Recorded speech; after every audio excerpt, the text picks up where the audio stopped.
too much. Alright. Hello, Chara. Best Murder-Hobo. Thanks, Alejo. You're welcome.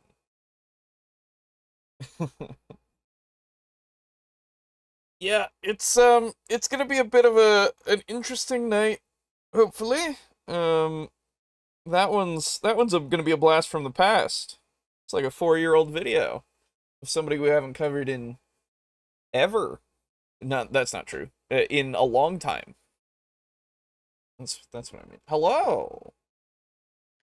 Hello, my friend. How are you, and how do I You sound? sound pretty good. How are you? Yeah, doing okay. Trying a new setup. Hell yeah. Um, yeah, Yeah, you sound real good. fantastic. I'm trying to fix my end. Why is why is this not working? Okay, well, bleh, that's annoying. I can't take the override I have of you. Oh, can I delete it? Maybe. No. Weird. Um, the reactive image thing that I have for Discord, um, for some reason isn't letting me uh change the one that I wanted to use. So that's fun. Um, we'll figure it out. Anyway. Um, well, I'm glad you're here, my friend, because I was so What are lonely. we? Yeah, what are we discussing this week? Well, thank you for asking. We are discussing some world building as well as being the best murder hobo possible. Interesting. Yeah.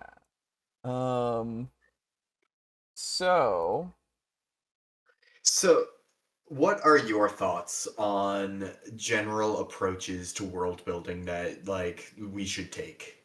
general approaches to world building. Well, give me just a moment to at least say hello to the people and welcome them to Table Talk Discussion and Oh, Discourse. I, as always, am your host, Alejo, aka Grey 95. yes. Hello, I am your second host, Captain Chiral. That's right, that's right. Our third shall be here at some point. Um, I think probably nearer to like 10:30 or so. I'll just do that. Oh, upload failed. Oh, thanks. Hell yeah. Um, Yippee! Yippee! Yeah, I don't know why that's doing that. Can I revert? Is that gonna change anything? No, hell yeah. No, it's not. Anyway, so it's an interesting question for world building because um for me, I like to, yeah, it's just not gonna do the thing. That's awesome, man. Um I like to try to get that kind of big overview, you know, first to just kind of like figure out what I'm trying to do with the world, right? In the sense that like the way that I did my personal stuff, I was like, okay, so I want it to be a place that, okay, that's not doing the thing. I want it to be a place that is it's got a big thing wrong. That's pretty cool. Let's do that. Um and so I did it. Okay, cool. That worked now. So I did it so that it was like there was a big calamity, right? And then I was like, okay, how do I want this to look? And I had based it off of things that I had known before, like Eberron, right? Um, and Eberron had a big calamity that put things into a kind of stalemate for open war. So it made things, more cloak and dagger in a lot of different ways. And I was like, yeah, okay, let's do that. I like that idea. Um, the and so I stole it. So I stole it. Uh, As all great world builders do. exactly. So I stole it, and I was like, okay, now from this, the the framework is at least there. Okay, how do I fit everything in? And so I started to think about, oh, well, what do I want for my kind of things? Um, the the undead and such, the way that I wanted them to work to kind of make it so that they had more of a place in the world in a way, being their own entities. Yeah, I like how you have that god of the undead. That's Yeah, hella cool. yeah, exactly. And I came up with his origins and stuff, and I kind of go into that kind of thing to really give it, you know, its own personality and such, right? Give the world, excuse me, its own personality and such. And Yeah. um and then from there it's like, okay, well then it's like, well, what kind of distinguishes these different species? What do we do here with this? Oh, some of them can be from before the calamity, some of them can be from after it because of the weird magic stuff that happened because of it and everything. So it was that big framework that I then went more and more granular from. Um, and originally there was ideas that I had of like, oh, architecture, let's figure out architecture kind of things. And I was like, that's a little much. That's a little too in the weeds. I feel like I'm all right. Don't need to do that necessarily. And there's stuff that I could do for it, but I got a little carried away and that kind of thing, and I was like, this is taking away from my ability to make this a bit. um Yeah. and yeah, it was that. And then just trying to make sure that everything kind of fit in that way, and then kind of started to think about logistically how things worked, and like what people would give other people and why there would be these alliances now, and like what the benefits of that would be, because yeah, sure, the big bad thing happened and nobody knows why it happened, and it's making it so that open war is a bad idea, but we do need to have some sort of state of the world that at least can continue to be the case for a little bit, right? In order to make it so that not everybody is like, oh, well, we should just do it again. Nobody's given. We just want the stuff. Where they do, but not in an open way. Yeah. All right. So sorry, perhaps I'm maybe a little bit rusty on the lore of your world, but do you mean like in order for like peace to continue In between order for the nations? tentative peace to continue to be the thing, yeah, everybody Okay. needs to at least agree upon trade, right? Yeah, yeah, that's fair. Yeah.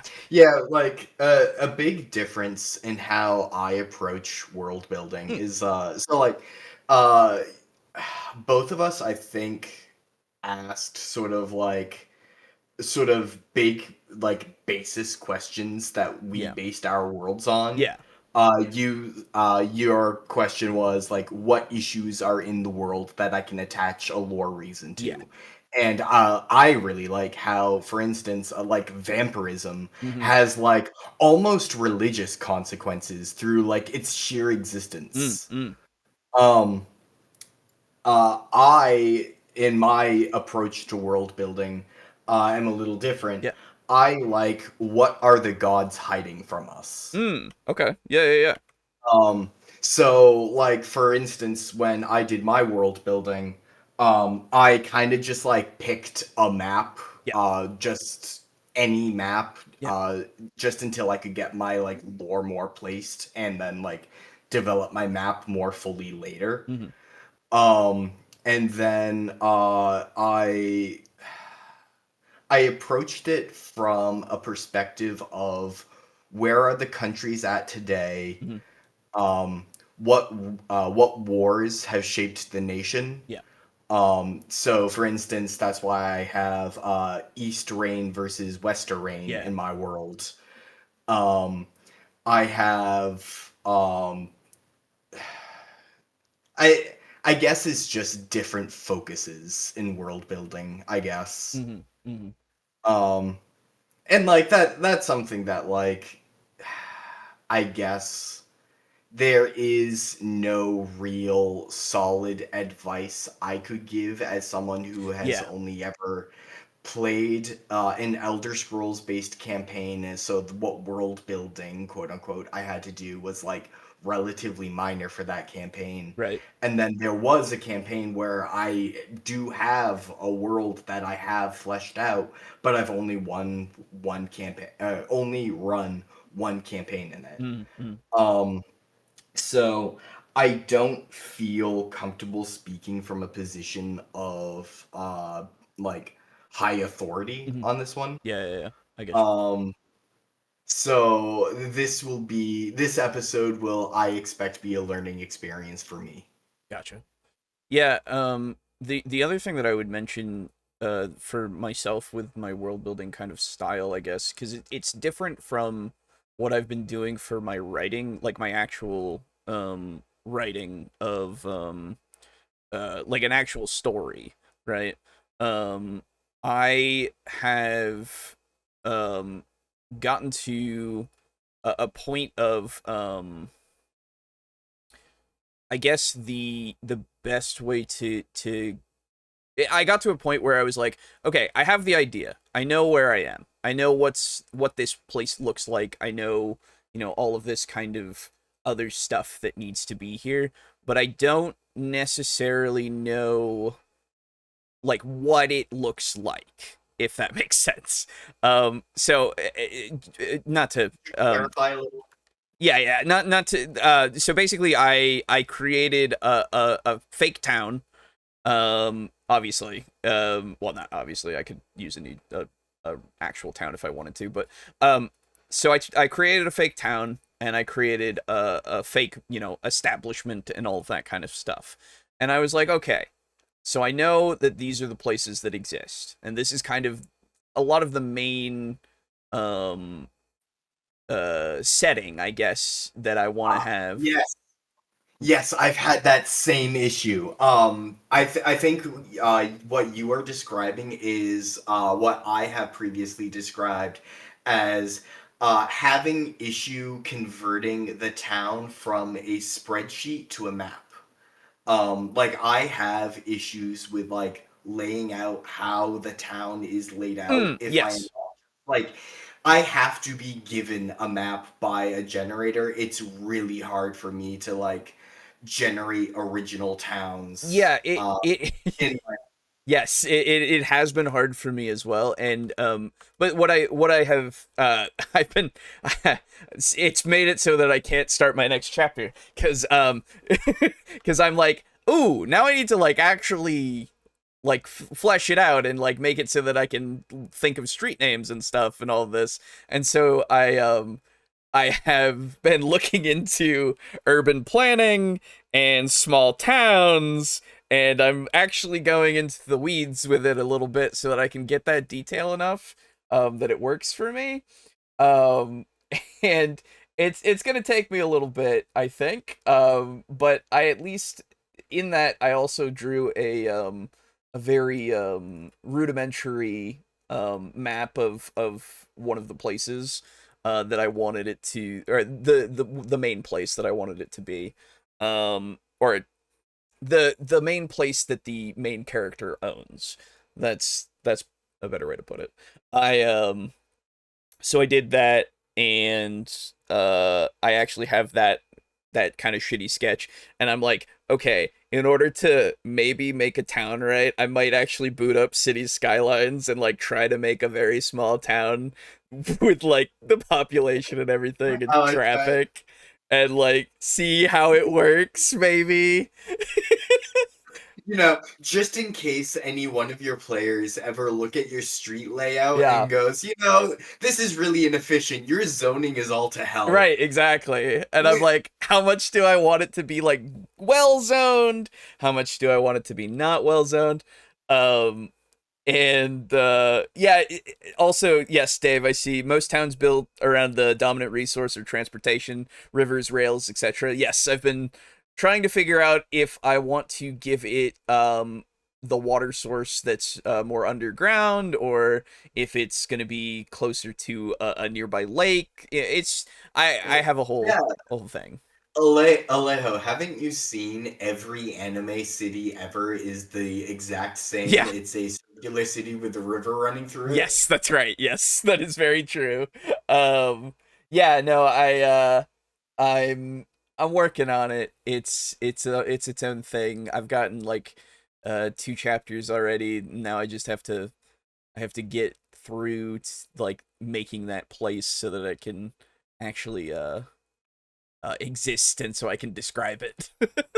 It's been a fun process, but man, is it taking me time.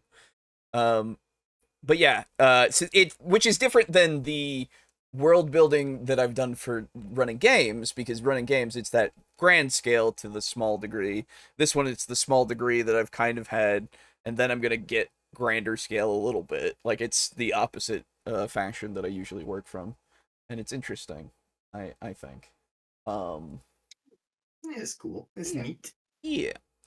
Um, Skitties, what cities skylines will teach you bad habits. Yes, true.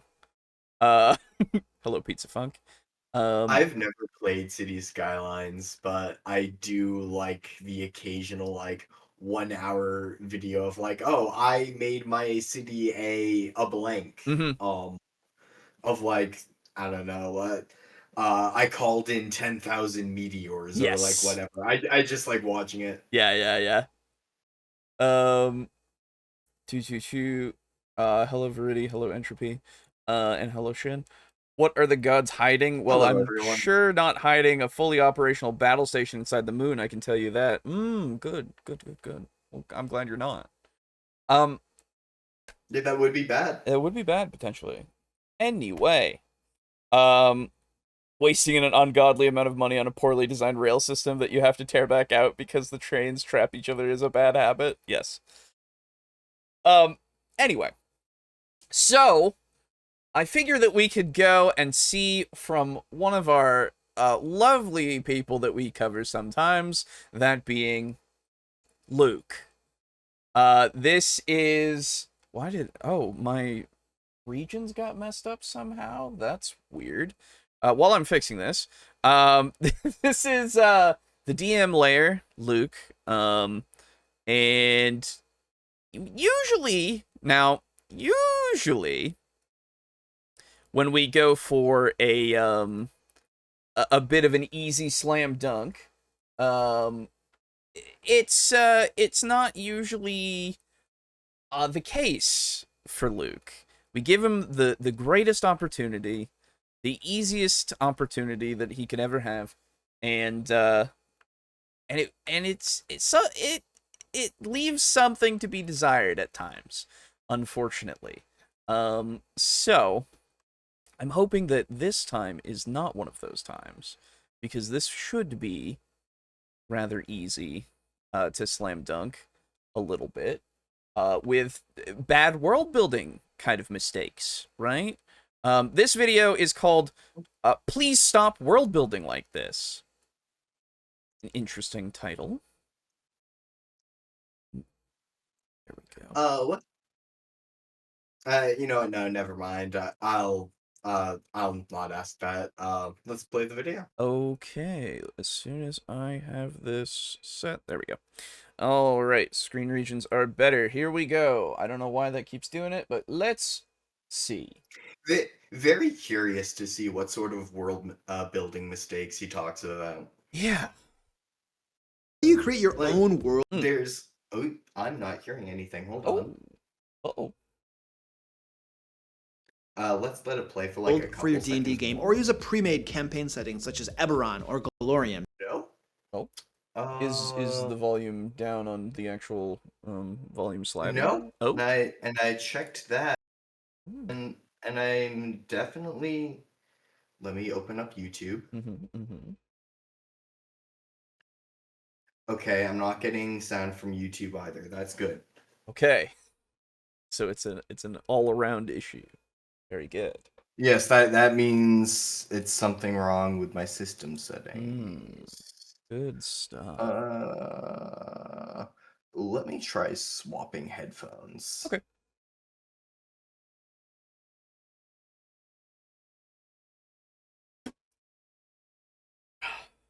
Goodness.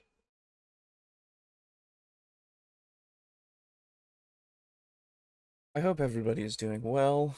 I have been, if you're not in our Discord, I have been, playing, like, just some games that, that Humble Bundle, gave me through Humble Choice, here and there, for a few minutes, just to see if I vibe with them. Whether you and- create your own I can hear the video. Very good, okay. So Yeah. and it doesn't matter. Never mind. Okay. Well, here we go.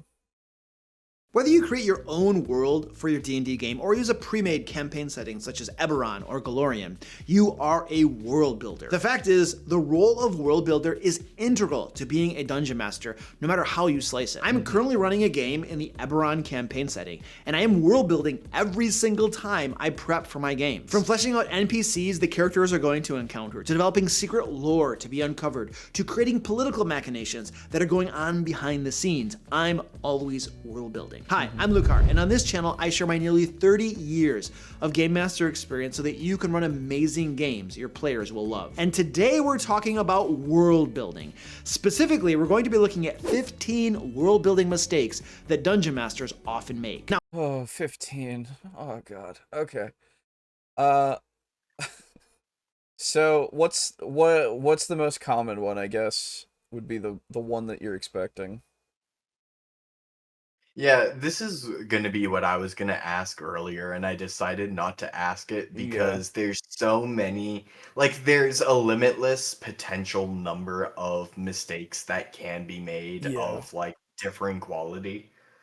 So I was like, that's kind of a meaningless question to Yeah. ask. I mean, In terms of, like, what I think the 15 most common ones are, yeah. Because my first thought is just making it so that things, like, just putting in things nonsensically, I guess, or just haphazardly, I guess is a better word, because... yeah, sort of Fortnite-esque. Yeah, everything is in there, and it doesn't necessarily make sense, and you don't think about it. Yeah, yeah, kitchen sink fantasy. Yeah, Well, yeah. I don't know. Well, it's I not wouldn't necessarily necessarily. yeah, it's not necessarily Yeah. kitchen sink. It's just like, oh, I thought this was cool and I put it in here and I didn't think about it, you know? Yeah. Oh, I thought a Star Wars blaster was cool. Right. Exactly. Yeah, I can see that. I can definitely also see going, nah,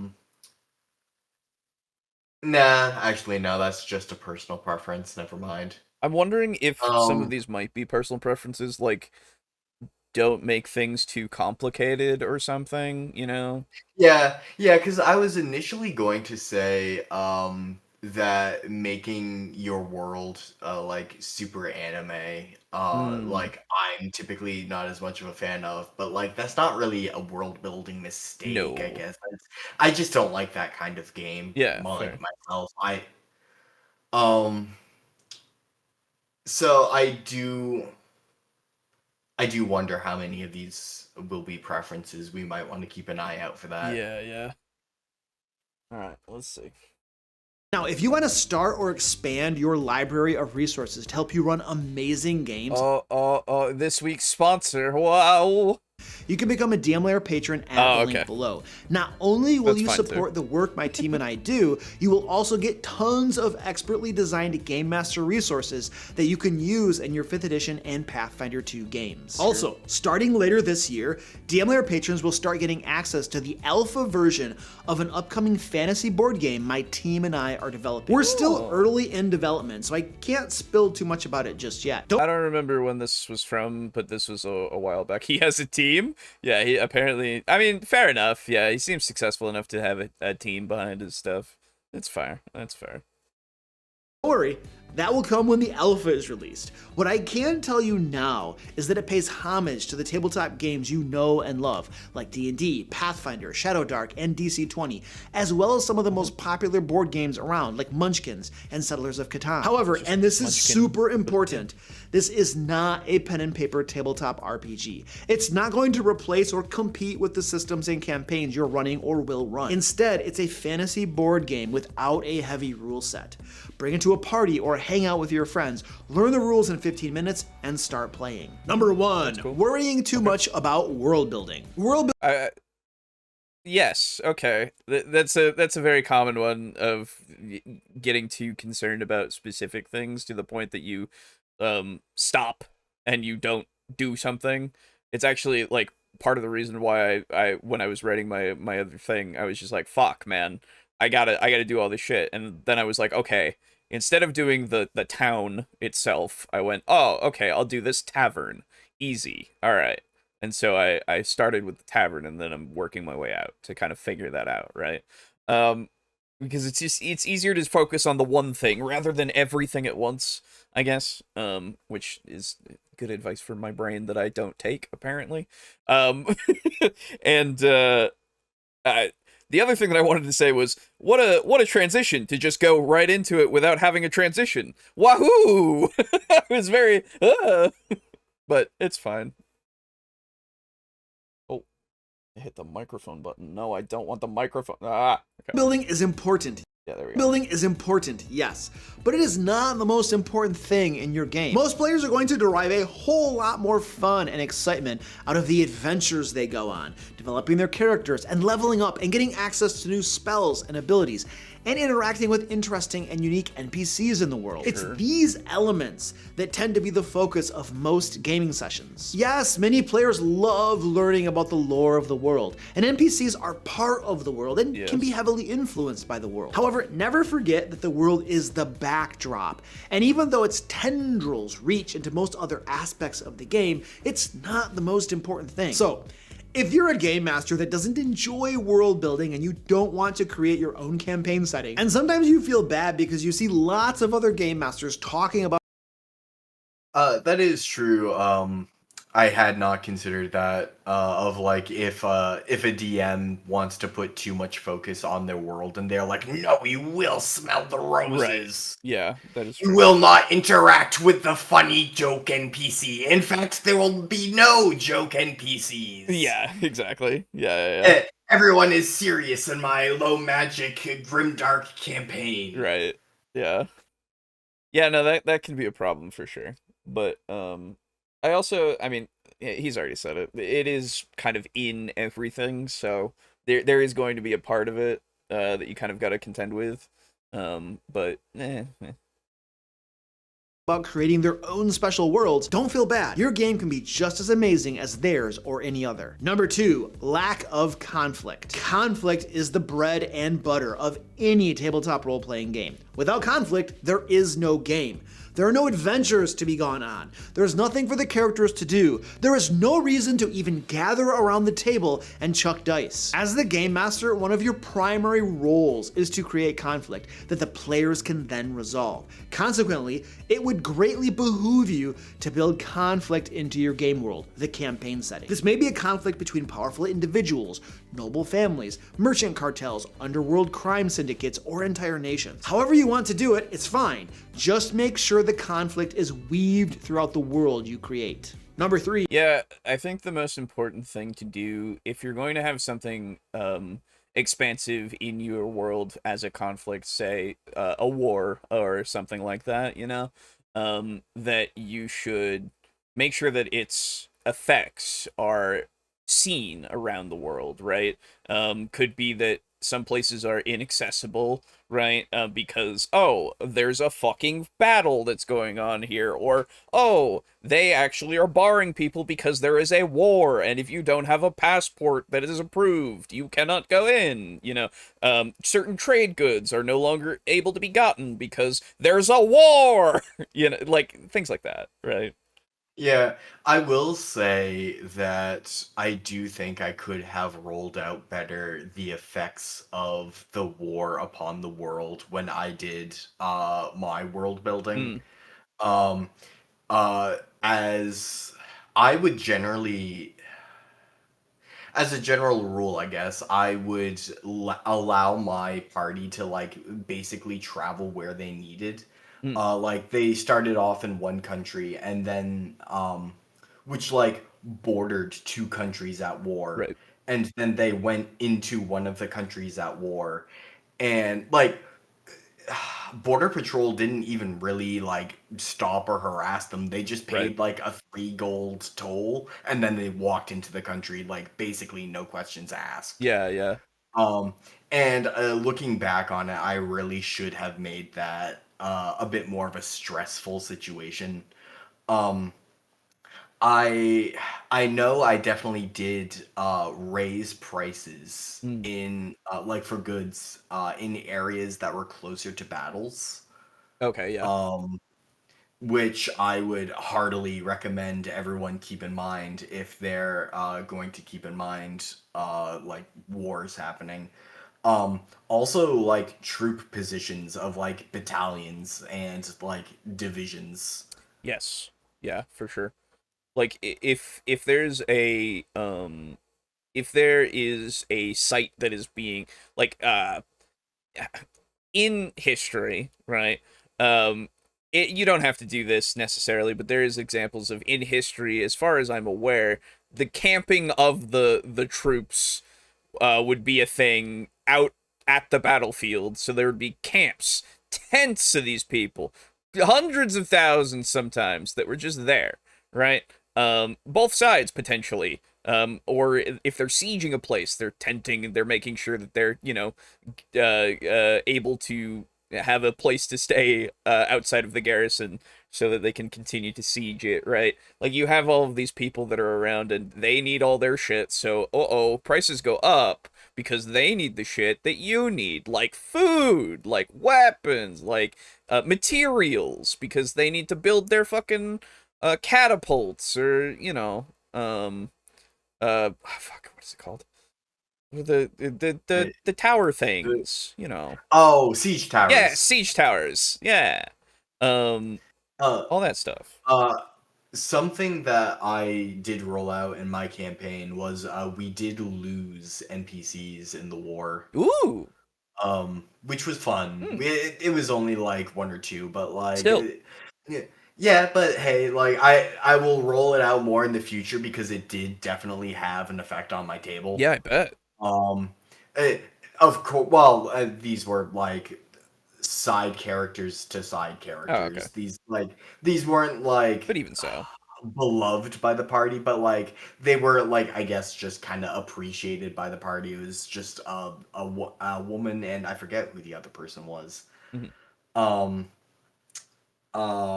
but the party just like encountered them and a couple sessions later they wanted to visit the NPC, Mhm. and NPCs were like, "Oh, you haven't heard? Um, Ooh. uh, yeah." Full So that shirt can also colored. be really cool if you have war. Yes, absolutely. 3. Not understanding what world building is. World building often Okay. means different things to different people, and it should, because depending on how you approach world building as a game master, it literally is something different. You might be creating a game world from scratch, but you might also be adapting a pre-made campaign setting such as Eberron to suit your own needs. Yeah. World building can mean evolving and growing a game world based on things that happen in the campaign. It can mean making the world feel alive by injecting verisimilitude. World building is all of these things and more. Number 4. If the game master is using a The yes, basically. I mean, there's nothing else to really say about that one. pre-made world, they don't need to world build. I've already alluded to this, but I wanted to spell it out so that it's very clear. Even if you're making a pre-made setting, you will need to world build constantly. Most pre-made campaign settings are not completely fleshed out. They don't contain all the details that you need about the world, and many times that is by design. One of the things that I love about the Eberron campaign setting that Keith Baker made, and I'm specifically talking about the 5th edition version here, is that it gives me just enough information to get started, but it gives me lots of latitude to adapt and flesh out the world as I see fit. It's also an amazingly interesting game world that doesn't fit into the mold of other generic campaign settings that are out there. World building also involves evolving the world, which happens regardless of whether or not you started with a pre-made campaign setting. So if you're a game master using a pre-made campaign setting, stick around because you're still a world builder. I think some of the best ways that you can make those. I mean, it's obvious that you want to leave your own personal mark on those kinds of adventures, right? When you're running them, because they're pre-made and everything, but you add your own flair, and you just will. That's just inherent, right? Because you're not going to run it the same as anybody else. But the best part about the ones that are very, very much that open-end kind of thing, like they give you the guidelines and the basics and everything, and then they give you suggestions if you want to do it in different ways. But ultimately, it's up to you how you present all of the information and everything to people. It's nice to have that grand overview that gives you a lot less stress for it, right? For the world building and such, to then utilize and really make everything gel inside of that adventure. Yeah, that's why when I made my first campaign, I chose an established setting, the Elder Scrolls, that I knew pretty well in order to play. I just wanted to reduce the stress of world building to just down to like campaign building, I guess. Yeah. I didn't need to come up with countries. I didn't need to come up with factions. I didn't need to come up with gods or history. I just needed to come up with the tavern owner. Yes. Yep. Exactly. Same thing for me with Expedition to Castle Ravenloft when I first ran that. It's just it's detailed. It's got a lot of shit in it, but you can say, oh, well, actually, I want to do it this way because it gives you several scenarios, but you can also obviously come up with your own. And I had a few different things here and there that I was like, okay, well, this is because these characters are here and it's more personal to them, right? And then, oh, I want to utilize this in this way. Oh, I like how the dark powers work, but what if, and, oh, they've got all these werewolves and stuff, but, Dark power, you said.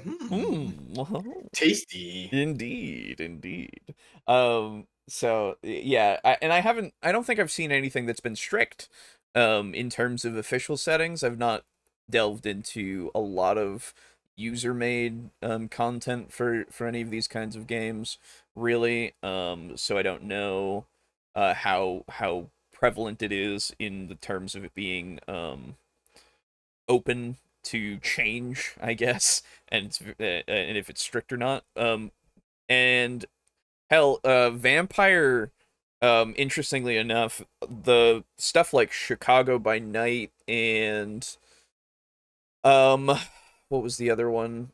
I can't remember what the other one was, but it was Chicago by Night is literally just, this is Chicago, these are the people, these are some things that the people want, and some, like, scenarios here, but, like, dude, go for it. Like, it's so open, it's crazy. Like modern day Chicago Vampire? Yeah. Fuck yeah. So it's yeah, it gives you everything that you really need just as tools that you can then place in however way you want in whatever game you want to make. And I know the Fall of London is an actual like chronicle, so it's an actual campaign. Go Bulls, there you go. But it's the Fall of London is an actual campaign, and I haven't read it yet, so I don't know exactly how an actual linear campaign is written by the people who've made Vampire. But I would assume it's all right. I don't know, but I have faith. So. Number 5, waiting to play. But I will kill Artorias. Man, it's been so long since I played that game. Sheesh. until the world is finished. Do you have any idea how long it takes to create a completely fleshed out campaign setting? I mean, like totally ready. Probably years. Are you really gonna wait around to start running your game that long? I mean, okay, maybe you do enjoy world building, but don't you think your world deserves to have players experience it? I think that whenever I feel that it's ready for that is when I will roll it out. Yeah, I will say that waiting until the world is finished is a mistake that a lot of first-time world Yes. builders make. I made it, but like I made it kind of tongue-in-cheek, saying to myself, "Yeah, but I'm built different though." Yeah. Um, so like I I let the delusion take hold, I guess, for a few weeks. Sure. And then I went, you know what? No, this isn't realistic. And I started focusing on like just what I needed in Yeah. the campaign. And that transition, I guess, proved to be really formative for me. Sure. Because it kind of helped us, I don't know, it established a framework that I use to this day Sure. of like, I only prepare very minimally. Yeah, I get that. Yeah, I guess I'm of two minds about it because I am also that way with some things, but I'm also like, well, if I want to make something and I want to just take the time to make it, and then like I don't mind how long it takes personally, I guess.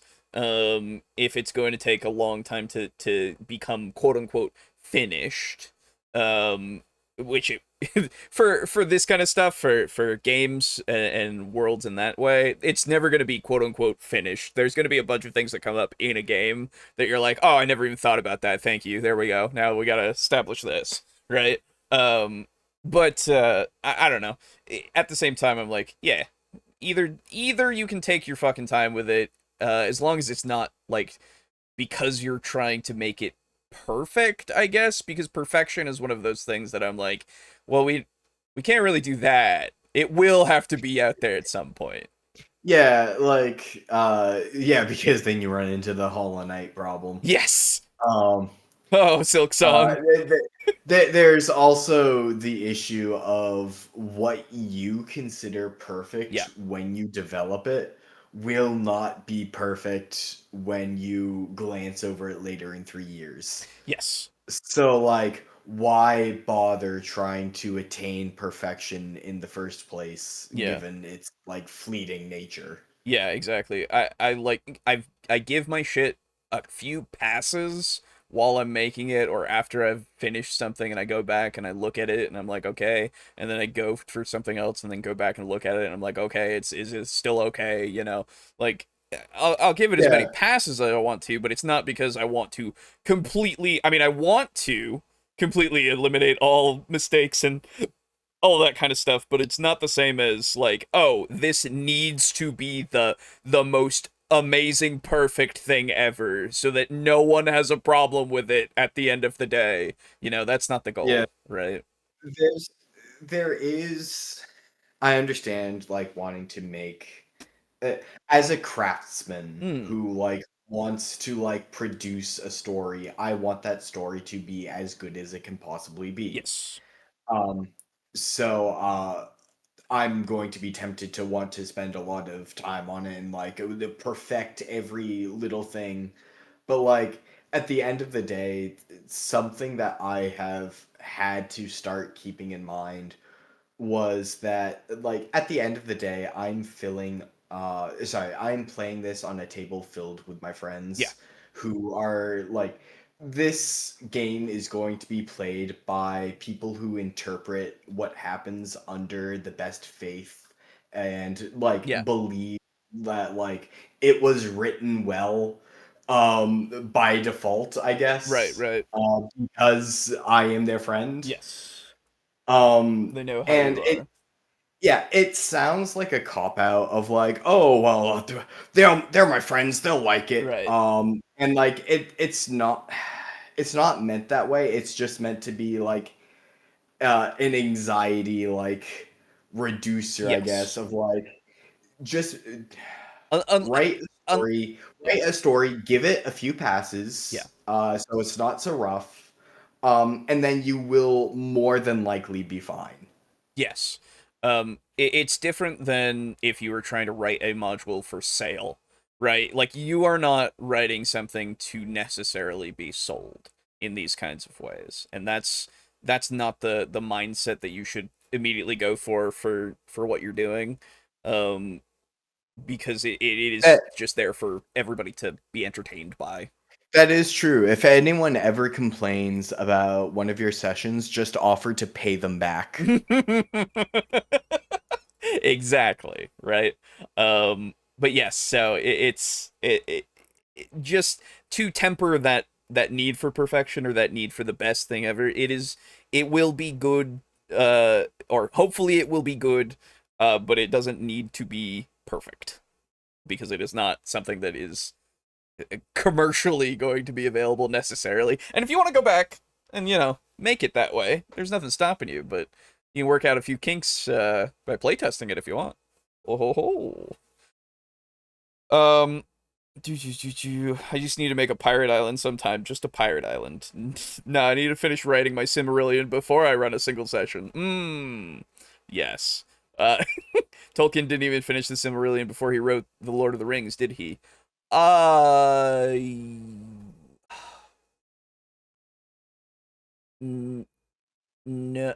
No. It sounds like Tolkien made a mistake, didn't he?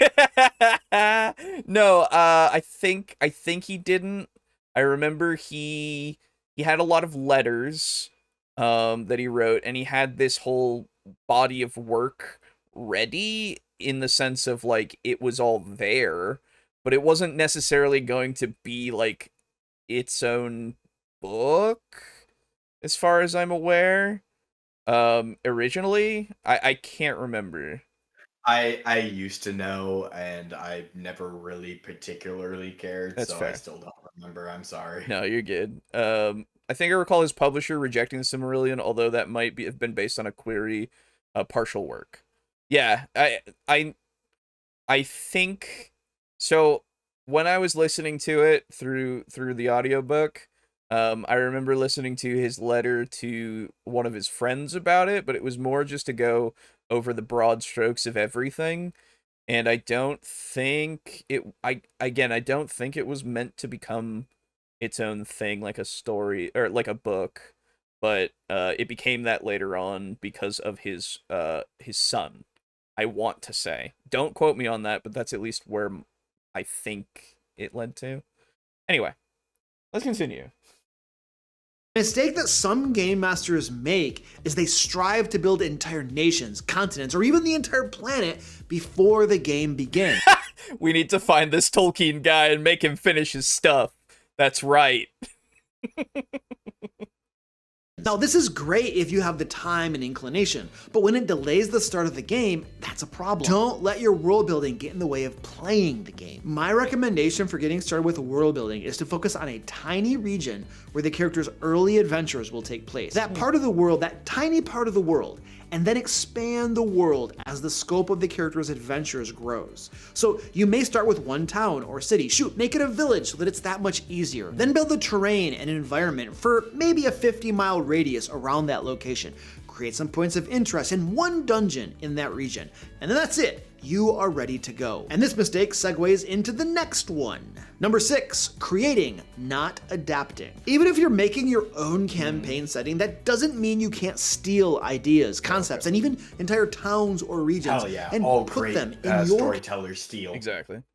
campaign set. You're probably going to have to heavily adapt them and tweak them, but having that base to start from will probably reduce your workload and get your setting ready faster. This also leads to a related point, which is trying to create in the void. Creativity is hard when you don't have a starting point, but when you expose yourself to ideas and concepts that already exist, many times those spark your own creativity. True. So immerse yourself in literature or movies or other campaign settings, and then steal and borrow to fuel your imagination. No, you're not borrowing. You ain't giving that shit back. Don't you dare tell them that they gotta borrow shit, alright? We ain't giving that shit back. That's free. That's mine. Number 7. It's entered into the public domain, brother. That Sauron fella? Ooh, boy. He's mine. He's mine. Of depth. Your world needs details. It thrives on details. Verisimilitude and how much your players experience immersion is going to depend on those details. So you need to create a game world that has depth, that has all of those details that make it seem like a real world. Now, to do this, I recommend using a systematic approach, a methodology that will help you develop those details. I realize that many people think that creativity has to be this chaotic, unorganized process. Do they? I don't think a lot of people think that, but sure. Okay. But I strongly disagree. If you use a system and methodology to help focus your creativity, you're going to be well served. I personally recommend using the supreme method of world building. It breaks down world building into 7 parts: social constructs, underworld activities, political structures, religious pursuits, economy, military, and environment. Okay. Why'd you format it this way? I don't understand. You have so much like headroom and such. So that it can be, yeah. Like that's so, or just like do it down one fucking. I don't. Okay. Anyway. I like this. Yeah. No. These are good things to go for. When you're making stuff. Absolutely. Make him draw the maps while we're waiting. That's right. But yeah. This kind of reminds me of, I had something similar when designing towns. Okay. I have a checklist I call the 4 Gs. Ooh. And that's gods, goods, guilds. Oh fuck, what was the other one? Shit. Oh fuck, I just thought of it, now I'm blanking on the fuck. Give me a second to check my notes, I'll be back. Okay. But yeah, this is some good things to go for. Gods, goods, guilds, and government. I didn't even need to look. There you go. So, first things first, you handle what gods are worshipped in the town. Yep. What temples are there. What is the overall population of the town? Does that shape how religiosity appears in the town? Since multiple gods are worshipped, which god is worshipped the most? Like, which god has the best temple in this town? Will their clerics be able to cast higher level spells? Does that god give their clerics certain particular spells? Right. Mine, for instance, have if you have a certain god, you get an expanded spell list. Goods, I think about how the town is positioned. Is it a port city? Is it along a river? What sort of materials might be available there, from like food and like general basic goods, sure, to like maybe some of a bit more like uncommon stuff, something more for traveling. Something like that you might be able to find only in a city, or if you want to find a particular artisan. I would typically roll a d4, a d6, or a d8, or a d10 based upon how big the town was, and then based upon what number I got, I would say like, oh, there are 3 artisans in this town who specialize in a particular craft. Okay, we will say one is glass blowing, one is potion making, and one is book making. And like you can just like randomly assign stuff, or even choose professions that are more along a general theme, but we're starting to get into the weeds of the goods section, so I will leave that there. The third section, guilds. I think about based upon what gods are in the city, what sort of guilds we may see. Like, is Ultrush worshipped? So we may see a bit more adventurers guilds. Is Igni, the god of magic, worshipped? We may see a mages guild. in the country, one of the countries that was at war that worshipped the god of magic and knowledge. One of their things was every city in the country had a mages guild in it, and they worshipped Igni. Mm. Because they basically accredited their existence as a country to, or continued existence as a country to Igni. Mm. Um, uh, I may also assign a occasional like a leather workers guild or something, like just a guild to add a little bit of flavor to the town, Right. even though it doesn't have any particular store significance. Yeah, yeah. um and then government, the reason why government is last is because when you have a more fully fleshed out society, it's easier to tell what sort of government is needed. Yeah, true. Yeah. Uh,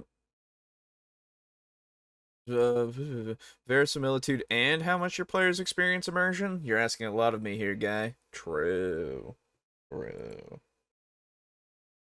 In fact, I have an entire video on the supreme method of world building if you'd like to check it out. Once you're done with this video, of course. Don't leave me now. I swear to you, the very best is yet to come. And that's what I'm required to say, according to my script. But it doesn't make it not true. This is Poppy. He's my big boy. He does not clean himself. Oh, you're so adorable. He's a big boy. Yeah. Oh, man. Look at that belly. The cat is very Number 8. adorable. The cat is adorable. That's the first time that there has been a cat break in one of these videos of his. It has. It's interesting. I appreciate it. Yeah, it helps. It helps after the cringe that he was just doing. Detail overload. And the Yeah, it's very preferable over bacon. Sorry, what is this one? I wasn't paying attention to what this one was. Himself. Oh, you're so adorable. He's a big boy. Yeah. Oh, man. Look at that belly. Number 8, detail overload. And the converse of the previous mistake is also a mistake. It is entirely possible to focus too much on the details, both during preparation and during running the game. Okay, so yes, you need to develop the military for a local region. You may want to know the different ranks of the soldiers and the name of an officer or two in case it comes up during gameplay. You probably want to know what their uniform looks like and what sort of weapons they typically carry. But do you need to know the names of all the officers? Do you need to establish the exact positioning of the guard posts throughout the region? This is why you go on random name generator, fantasynamegenerator.com, and you go and you cycle through a bunch of names until you get a list. That's what we do. Easily one of the most important tools of my DMing career was an NPC name generator. Exactly. Do you need to create maps of all their fortifications? How detailed do you really need to get? The more you lose yourself in these details during game prep, the less time you're going to have to focus on the other aspects of game prep. The other pitfall is focusing too much on those details during Dave, always say the randomized names out loud to ensure you don't end up with a Cadwell hard-on. That's right. That's right. Or you can save it for yourself for a surprise in the future. I remember one time when I was making a potion, or an ingredient for a potion, was for healing potions, I believe, was a particular type of grass called Menge. Very good. Names of all the officers, know the name of every soldier, coward. That's right. Gameplay. This usually manifests itself as lore dumps. In my Eberron game, I make a specific effort to drop little pieces of lore about the game world to my players throughout the campaign, but I am very careful to do it in short bursts that don't hog tons of table time. Players are usually interested in the lore of your world, but they generally don't want massive information dumps. Keep it short and sweet. So for this kind of thing, at least for that one, I would say that you just need to know your table more. Because, I don't know, personally, I'm so content with just sitting there and listening to a bunch of lore. Like, it's interesting stuff, and it's stuff that, you know, the person who's running it has put time into, and I want to know as much information as possible a lot of the time, so that if something should come up that's actually relevant, then I'm like, ooh, I know about this because I listened to the lore, you know? It's just, it's the habit that has been born of me from playing all those CRPGs and stuff where you just talk to everybody because you have to, and everybody's got their own information and stuff, and the ones that some of the best things in CRPGs are when you actually have talked to a bunch of people and you know the information, and then you can get out of like fights and stuff because you know information, and you can go, hey, actually, ooh, and then they're like, oh shit, So, yeah. so I find it really funny that you listen to your DM's lore so that you can be an attentive player, Yeah. so that you can make big power plays in the campaign. Yeah. Um, I listen to my DM telling lore because that way I can know what I want to steal from them, Ah. such as a certain vampire god. True. Fair, fair, fair. You know what? That is fair as well. All good practices. All good practices. Matt Mercer accidentally dropped a Mike Hunt in one episode. Really? Oh, that's funny. To be fair, I've seen a few names like that in real life. Oh yeah, there's a reason why it is a meme. It existed at one point. I swear I have cat hair on my face now. I Okay. can feel it blowing from the fan I have. By the way, if you're That part could have been just cut immediately, but sure. Relatable. I also have cat hair everywhere. My cats have hair. finding this information useful and love my big black cat, the dirty old man, also known as Twitch, please give me a thumbs up and share this video with a fellow game master.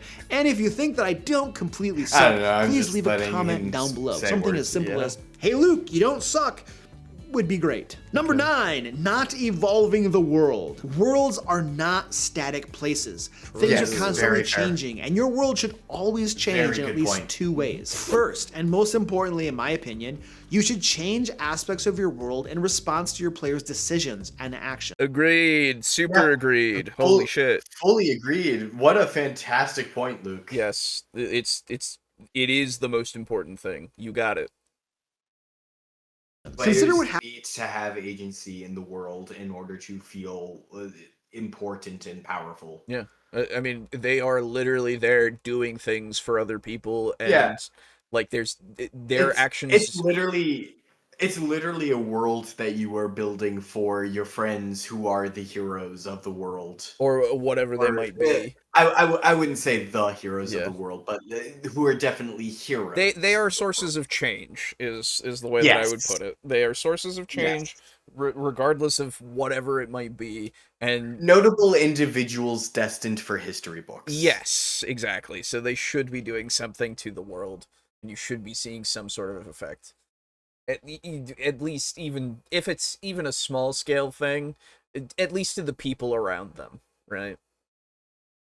Happens when characters succeed or fail on their quests. If you're using the supreme world building method, consider how character choices and actions affect those elements. In one of my games, a player once gave the map to the elven homeworld away for a handful of gold pieces. At the time, they were very broke and needed the money. However, the release of that secret provoked the entire elven nation to march to war against the city that possessed the map. One small decision, one massive consequence. And I'll tell you, those next few sessions we played that revolved around that situation were tons of fun, and my players really seemed to enjoy it. Second, your world should evolve and change with the passing of time. As your campaign draws on, make sure that you are incorporating logical changes.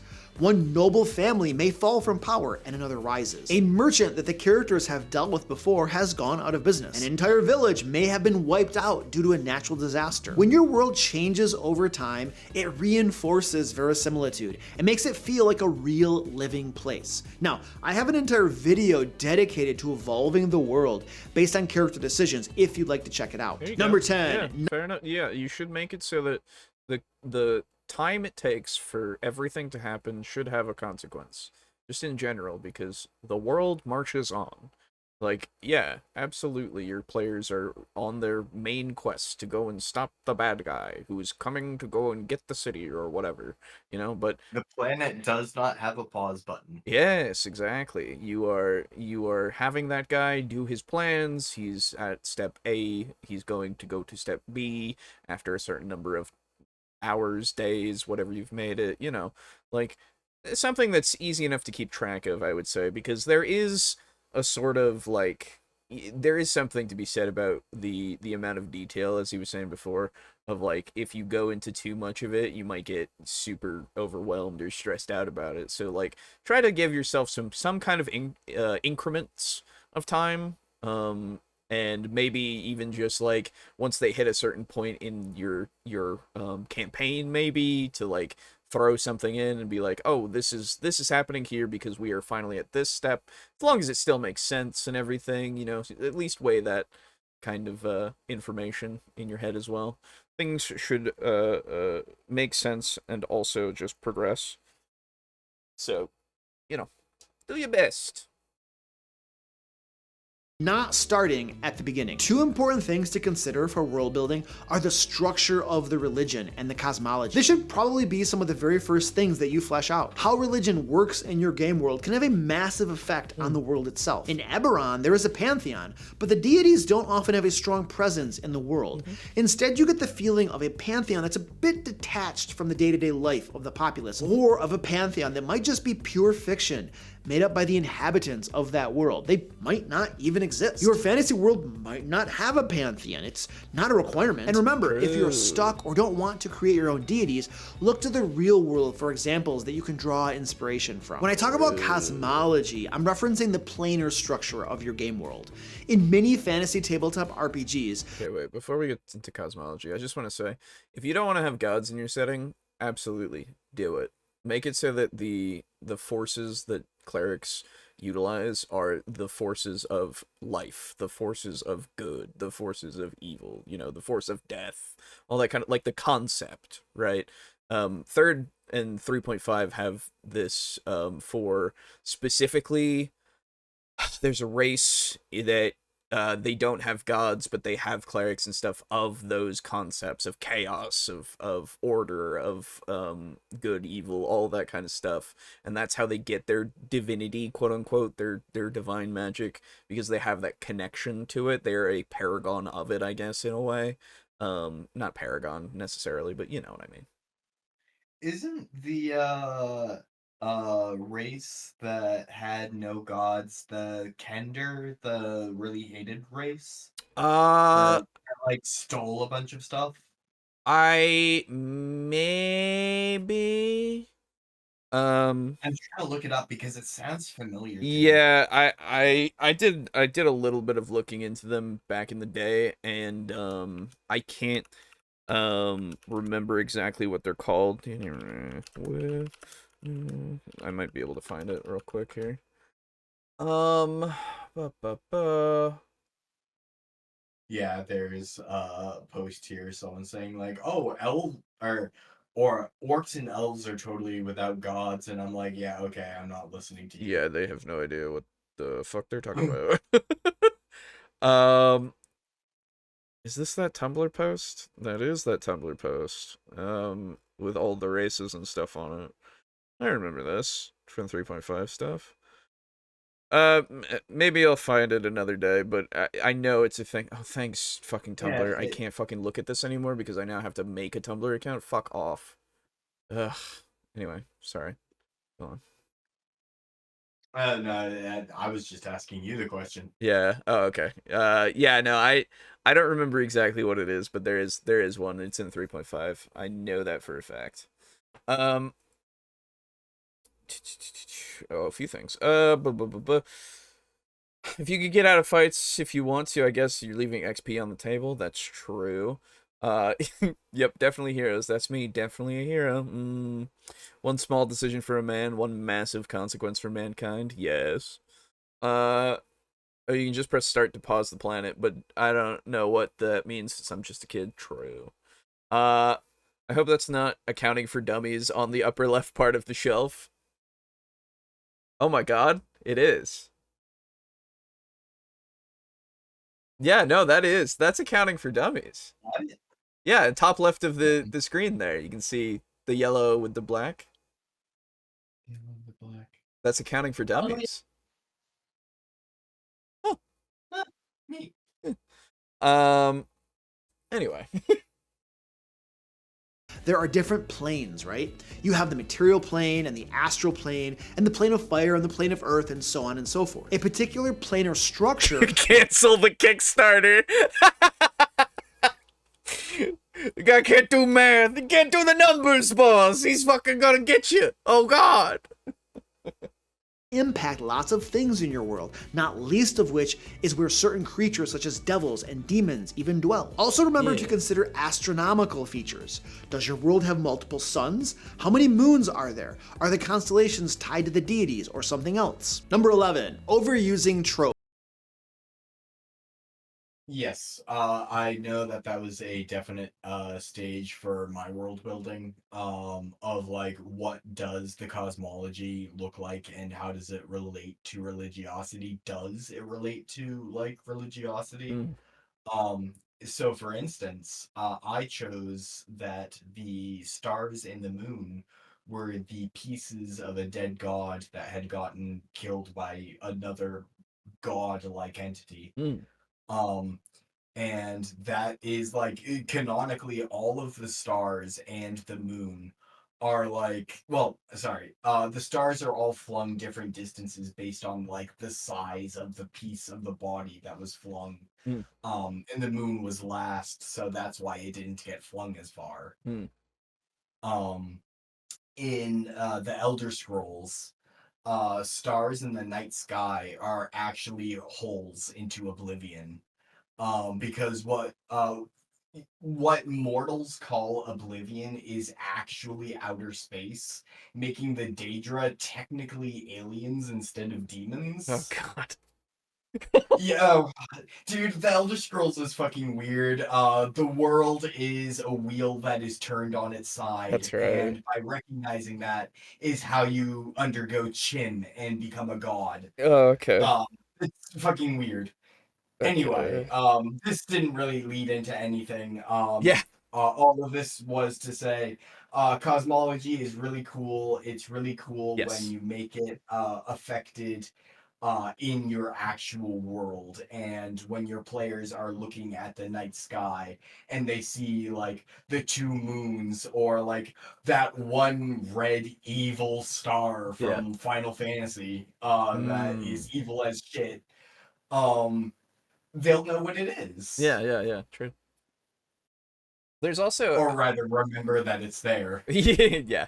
There's also the idea of making up stories about the cosmos in a way of like individual species and their relation to it, right? Because like every culture has their own in real life, every culture has their own like creation story a lot of the time, or maybe not culture, but you know what I mean. There's a lot of different creation stories because there's a lot of different, gods and all that kind of stuff, and you can make it so that something that is worshipped by one might have the name that another would have a different name for because they worship the same thing and all of that. It's almost like people sat in caves and decided to start worshiping concepts, and sometimes different people landed on the same concept. Yeah, exactly. So like doing that and making it so that one god is actually multiple, maybe sometimes, like just to have you can make it so that they work in that way of like they are different aspects of the same thing just because of how the people are and everything.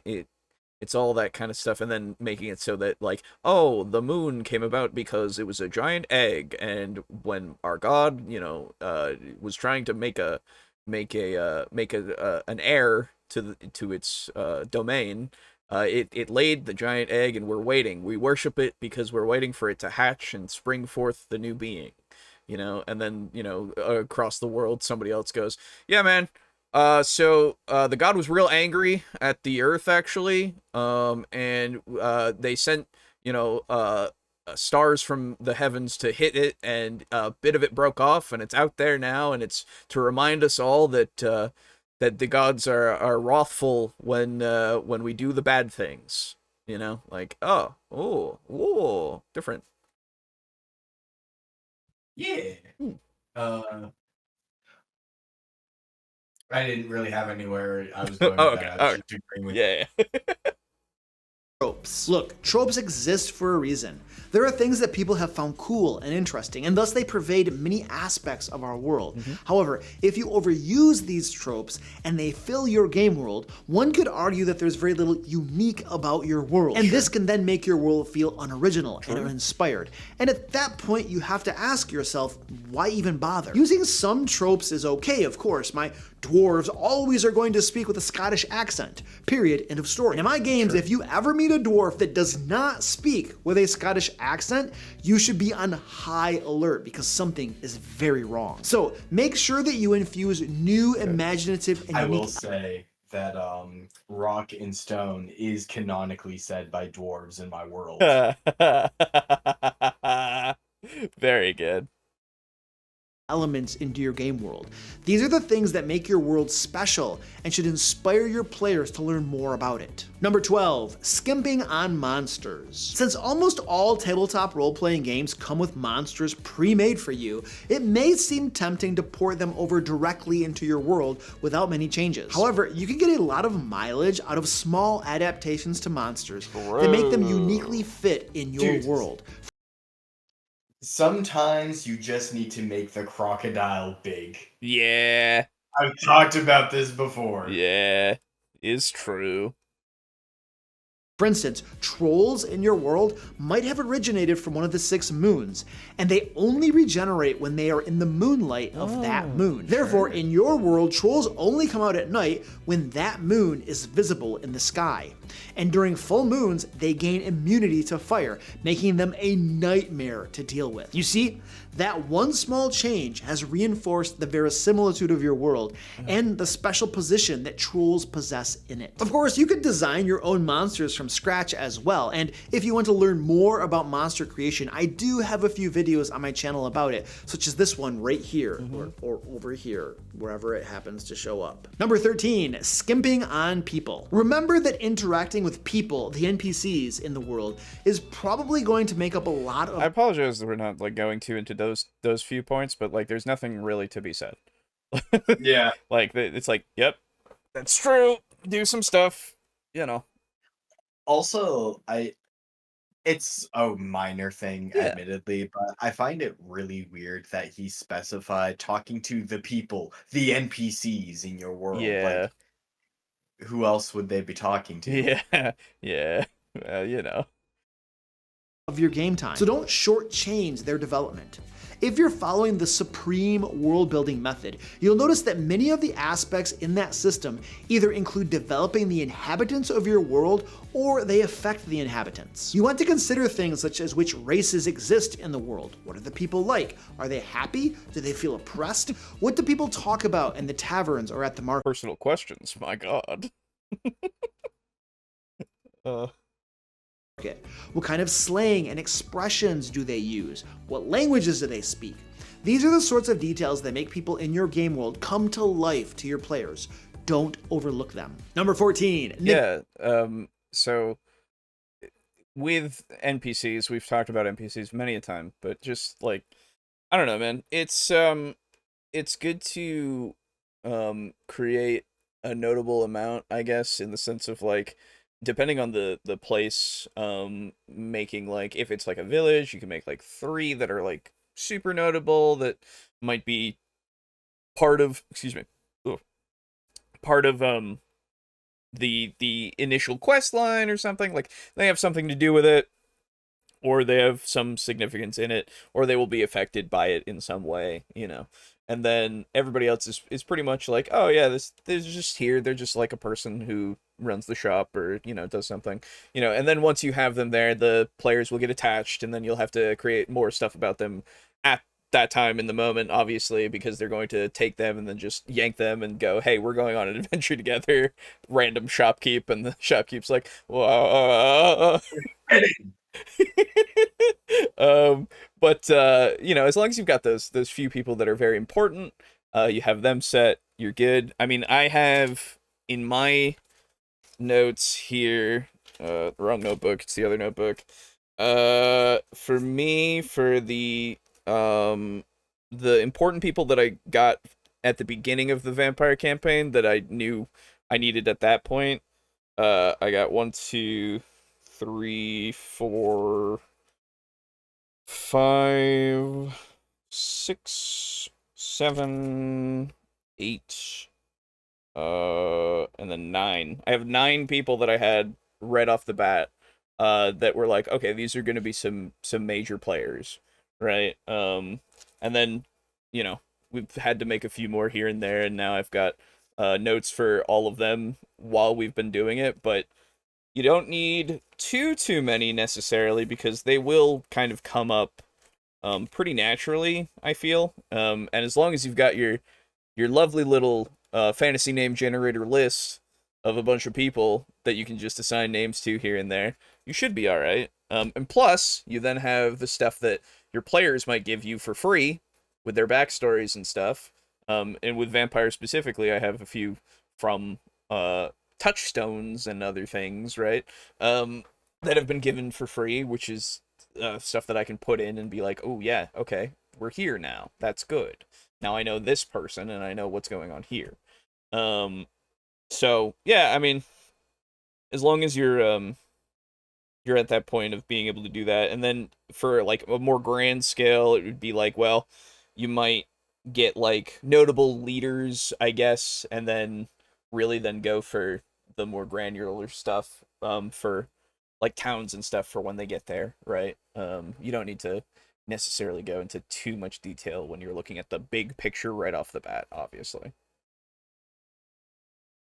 Neglecting the impact of magic. If magic exists in your world, it will have a very noticeable impact on the world, or it probably should, or it may not if magic is not very powerful. Eberron is a high magic world, so you can see its influence everywhere. There are airships that float through the sky powered by captive elementals, lightning rail trains zip back and forth across the continent, artificers abound, and basic magic items are sometimes possessed by even the common folk. So ask yourself, Yeah, Eberron, like, Keith Baker kind of figured out, hey, you know how D&D is, like, really magical? What if, like, it was really magical and there were consequences about that?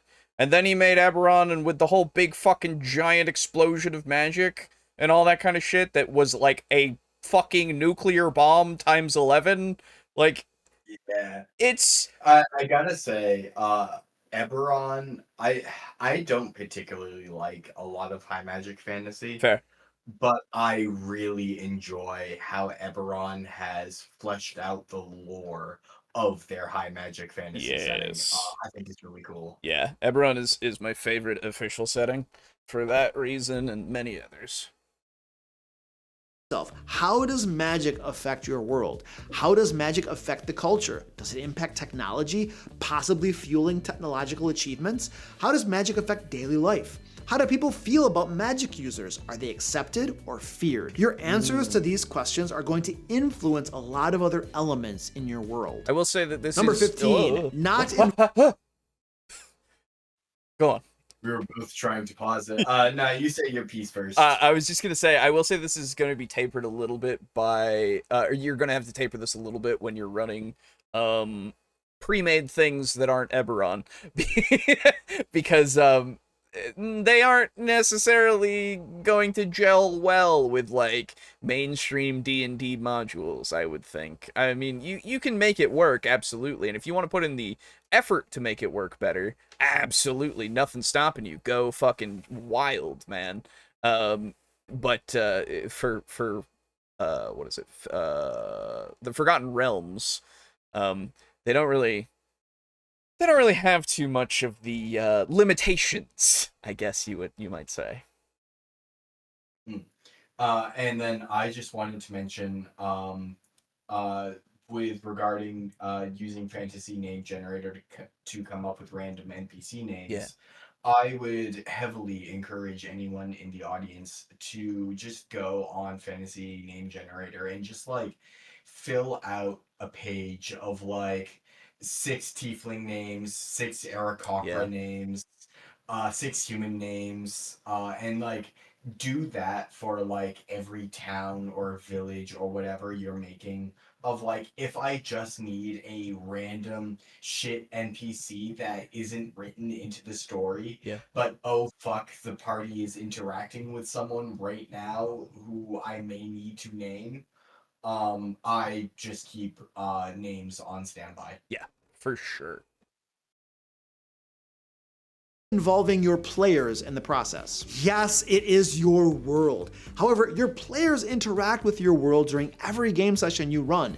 Therefore, I strongly recommend involving your players in the world building process to one degree or another. It may be as simple as allowing their choices and actions to affect your world. They will love this, trust me. But you could go farther than that if you wish. You could create parts of your world around your characters' backstories. You might even let your players flesh out specific areas of your world. Perhaps Jim gets to design a village and Samantha creates the elemental plane of fire. I don't know. Now yes, there is a high probability that some or many of your players may not be interested in engaging too much in world building, and that's fine.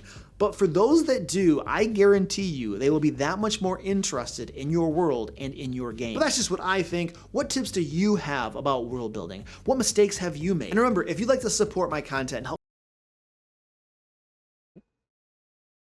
Sorry, push to talk. Yeah. I will say, as a response to his point about building magic items, Okay. um, something that, or sorry, how does magic look and affect the world? Yes. Rather, I chose to focus on how does technology advance.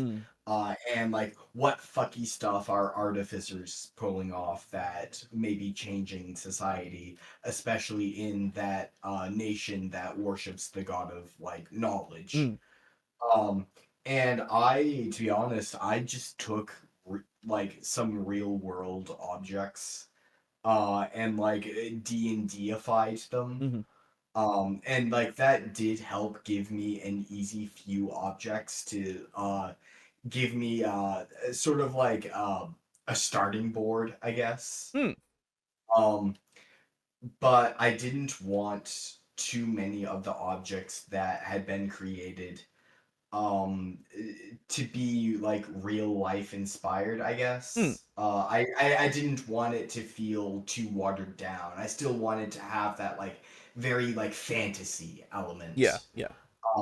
Which is why I made I'm pretty sure I've talked about uh c- uh t- wizards in Perigny made what was it called? The Ignan umbrella. Oh yeah. That caught arrows as they flew in, and then optionally, if the machine had enough energy left over after neutralizing the arrows, it would raise an alarm. Um, I have like portable campfires. Like I just kind of I would encourage any world builders out there to think what might increase the convenience of daily life in this world and then prioritize those types of magic items. Yeah. Yeah. Yeah. Yeah. That way it makes it so it's a lot more common and makes more sense in that way. Yeah. help Like, make more like an elevator is I think a really good example Yeah. of a really uh fairly obvious, I guess, use of magic in a settlement, like in an established area, like a town with a mages guild. Yeah. It would make sense to me that they would have a magical elevator in that guild or potentially other buildings in the town if they create elevators and sell them, of course, at a premium. Yes, of course. videos like this one, head on over to my Patreon where you'll get tons of D&D resources and access to our board game Alpha once it releases. Now, if you'd like to learn about 5 critical Dungeon Master duties you shouldn't neglect, watch this video right here. And until next time, happy game mastering. All right. Fairly middling video. from Yeah. Luke. Uh, which is pretty good. Yeah, I think it was fine. There's nothing that I I, would like. I feel fine about this video. Yeah, it's rare. But I would even consider sending it to a friend. yeah, exactly. Who like wanted to get into world building. I would say like I would send them the video and like maybe highlight a few points. But like by and large, I would say that this is good advice. Yeah, I think so. I think it's fine. There's nothing egregious. There's nothing that I highly disagree on. There's nothing that I even like minorly disagree on, really. Yeah, it was fairly grounded, well throughout. Yeah. I have no problems with it. Yeah. Cool. Then we will move right along. Boo should be here at some point soon enough.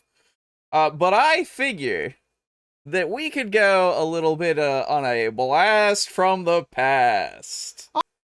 It has been. Oh fuck yeah, Cody! It has been. It's been a minute. It has been a long, long, long time. Holy shit. Now this video is 4 years old. Crazy. Cody or Cozy, however you want to call him, is one of the originals, the OGs that we used to cover a long time ago. For those of you who might be joining us at this point in our long and tenured stay on the internet in this capacity, yeah, it's and he just honestly I don't know how he's doing. I'm gonna go check. Yeah, I'm checking on him right now. Oh, His please. most recent upload is 2 years ago. 2 years ago. Oh. Yeah, it's 2 years ago, 2 years ago, 2 years ago, 2 years ago. So like, he all actually around. hasn't put anything. Hello. Oh, hello. Hello. Hello. Hello. Second to connect there. Yeah, I get you. How you doing? Good. How about you? Doing good. Glad to have you here, That's so man. good. Well, if you join the watch together, you'll see a blast from the past, my guy. No, We it's just fine. saw a DM layer video, and it was not that bad. Yeah. No way. Yeah, legitimately, it was fine. Yeah. I have no real considerable qualms with it. Yeah. Dear God. I know. And you. Yeah. You have. I don't know. I don't know how, but I kind of figured.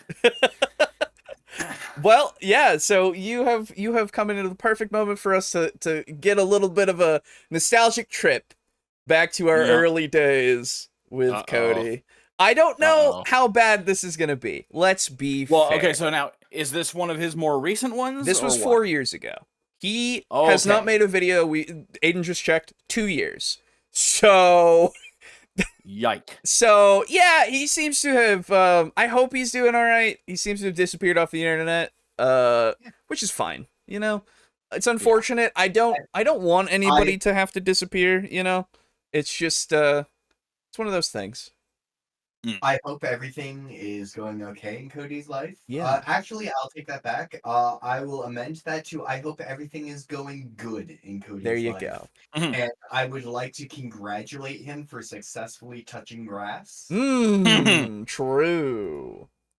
Yeah. So we are gonna figure out and find out how to be the best Murder-Hobo possible. Dungeons and Dragons 5e 4 years ago, so this was before 2024 ever was a gleam in anybody's eye. That's not true, but before it was released, good old Taking 20. Cody's here. It's crazy. Let's begin.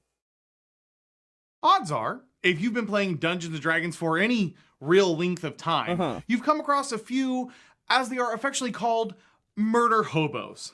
These Dungeons & Dragons players are often the embodiment of a force of chaos. They move from town to town, hacking and slashing their way to nothing more than destroyed Dungeon Master plotlines, and their favorite thing to say is, I stab them with my sword, while grinning from ear to ear as the Dungeon Master sighs and tells them to roll initiative for the 200th time. But, are you... I disagree with Cody. Oh my god. I know, right? Crazy. Uh, Never would have seen it coming. But it's actually a far more minor disagreement than you think. Oh. I think that the favorite line of the Murder-Hobo is, "It's what my character would do." Yes. Yep. Yes. Very much so. You're absolutely correct. Mm-hmm. You a murder hobo? Do you have that murder in your heart? Do you think most of your problems are easily solved with a battle axe? No, dude, this video is gonna get demonetized so fast. YouTube's gonna be like, hey, Coca-Cola, do you want to advertise over here on the family-friendly Marble Olympics channel, maybe? Or we could put your video over here where this guy says the word murder like 27 times. Yeah, they never cared about murder as a term. Like, murder as the term did not get you demonetized, I'm pretty sure. Yeah, which is hilarious. It was not one of the ones on the list. Mm. Sorry, it wasn't gay or any of the like. It legitimately, it was really Yes. bad. Yeah. Might still be pretty bad. I don't know, but it's been a hot minute since anybody's really complained about it. So In the first minute of the video. We think his audience has something to do with hobos. We're not 100%. Oh my God, what am I doing? Today, we're gonna have a little bit of fun and just talk about all the things that D&D 5e players do that actually makes them murder hobo. So feel free to comment if any of you feel personally attacked. Tip number 1, harass lots of guards. Let's be honest, guards are just a bunch of useless NPCs out there to be slaughter fodder. is this an April Fool's video? Hold on. It might be. Yep. It's certainly a meme video, Mhm. basically. Yeah. Yep, I need to check now, because if this is just an April Fool's video, oh Hey, boy. It could just be that even if it's not an April Fool's video, like, it's very clearly satire. Yeah, Yeah. which is fine and everything, but I just It's been Yeah. We were kind of hoping for like content. a thing to talk about. Yeah. um I mean, like there's while I look for this, because I can't find it again, I can just search it. What would be your, I guess, best ways to go about being a murder hobo, right? Like, So now are we leaning into the satire? no. I mean, like, specifically making it so that it's something that is a possibility, and that doesn't necessarily, like, isn't a meme, I guess. On- There we go. can I perhaps have a rewording of the question? Yeah, I understand. Are you asking me to give players advice on how to be murder hobos? Yes, in a way that isn't going to be harmful to the game, I suppose, is what I mean. Because, like, there are, so in certain games, I suppose it is more acceptable for you to solve all your problems in such a way, right? In such a way of violence, rather than in such a way of trying to diplomatize or sneak around or do anything. What was the when we were playing that thing with Brogan running it, what was our motto? Oh fuck! City of Mist. Yeah, City of Mist, but like, what was the Yeah. subtlety thy name is. Thy name is. Yeah. Yeah. Games in which going loud is very much an option. Yes. Yeah. That's kind of where you see the, by the way, this was March 16th, 2021. So not on April, so I'm not sure. But I guess it is just a satire video. Yeah. Which is fine. But yeah, so I guess it's just one of those things where if you're in a game that is more battle heavy than it is dialogue heavy in a way, right? Yeah. That's usually the only time where I can see this being very... But even so, in certain instances with something that is if the dungeon master has said, "Oh yeah, okay, you want to play the guy that literally just doesn't talk to people and just goes in," you can still be that character with other characters and like be the guy that everybody turns to when they're like, "Well, we're out of options. Let's fucking go." You know?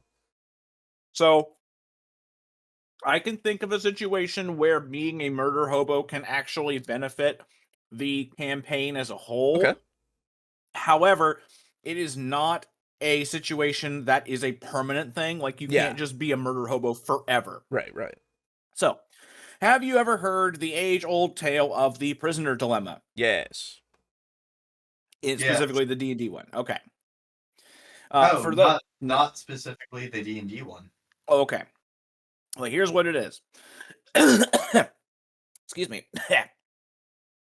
Let us say that your party is fighting through an orc or goblin or whatever camp. Sure. Intelligent monsters. Yep. They kill all the bad orcs on top side, and they come to a cave. Okay. Where inside the cave there are defenseless orc women and orc children. Sure. The question now is, what do you do with them? Because on the one hand, they are defenseless. Mhm. On the other hand, you have just killed everybody that they know and will undoubtedly be raised hating adventurers and humans, and will most likely follow the same path. Sure. So they'll wind up raiding and stuff. However, you can't take them with you and turn them all in, because that's not really a feasible thing. Mhm. So Yeah, the question is, what do you do in also- this situation? Mm. Also, what are you going to turn them in for? Being an orc? Yeah. Exactly. The thing you could turn them in for is the fact that because they are also, they're also orcs, they're just currently defenseless at the time. They were most likely also taking part in, or at least benefiting from, the raiding. Sure. And shit like that. So I'm sure some fantasy lawyer could spin that. So in this situation, you have people who get divided. We can't kill them, we can't take them back, we can't leave them, Yeah. because they're gonna follow us and kill us in their sleep. So in this situation, being a murder hobo and just kind of fireballing all of them and just getting it out of the way, that is one situation where I can see it, because it is something that is more in that moment.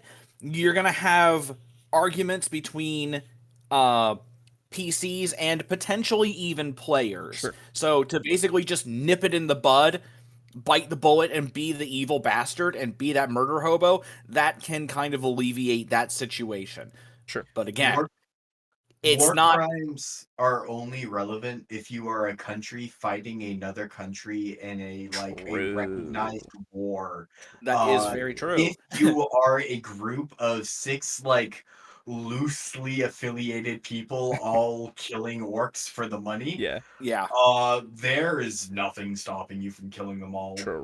Exactly. In fact, you could even take it from the perspective of I'm a big fan of there is I believe it's called the Epic. I wish Brogan was here. He could tell me about it. But it's basically a crowdsourced musical of people singing about stories from Greek legend. And there is a song in which the god of the ocean, it's not Neptune. Poseidon? Poseidon, Yes. thank you. Poseidon is talking to Perseus, Mm. and he's saying hey, I'm sending this storm upon you because you drove out my son's eye, and you told him who you were. And he says, you could have avoided all this if you had just killed my son. Mm. And then he just goes, but no. Yeah. And later on in the song, he says, I'll make you learn that ruthlessness is mercy upon ourselves. That's a good line. I like that. But yeah, long story short, that is the singular situation in which I'm being a murder hobo and just killing everybody in the room can somewhat be beneficial. Yeah, things like that. Sure, exactly. It's situations rather than, campaigns. Yeah. There is still, don't get me wrong, the whole moral quandary of it. Poseidon's not worried about morality. No, he's above that. No. He's having a great time. All right. But yeah, no. The god, she's above that. Yeah, exactly. But yeah, so I guess the only times where this is like a thing, I guess, that you would really be like, oh yeah, is when it's not the concern of the dungeon master, right? Like the dungeon master is like, fine, this is how it goes. This is what you want to do. We are going to do this, right? Everybody has to buy in. Yes. That's just kind of it. I guess let's see what we've got here. They don't do anything useful and constantly get in the way. Their only purpose is so that the DM can have a reason as to why the city hasn't collapsed into total anarchy yet. But we don't care about these useless morons. We're just passing through anyways on our way to get that fat loot. So feel free to belittle them as much as you can, preferably in public and in front of as many witnesses as possible so they can tell all the other guards when the inevitable murdering commences. And if you have the chance, don't forget to make lots of threats of violence. Guards love it when bands of adventurers threaten them with violence. Usually, this is after demanding that they take you immediately to the king or captain of the watch or whomever is in charge. And be sure that when you're making this demand, you are fully decked out in all of your gear designed for war making and slaughter. That way, when you demand a private audience with the said leader of the bustling town, the guards know that their beloved leader will be completely... Okay, so this is a video. Certainly a video. I was like, oh well, it's satire, whatever. I can just like review the video from like I guess just like reversing my perspective. Right. Sure. But like I didn't really consider how long 11 minutes and 48 seconds is of one tone. It's been said before. Yep. Exactly.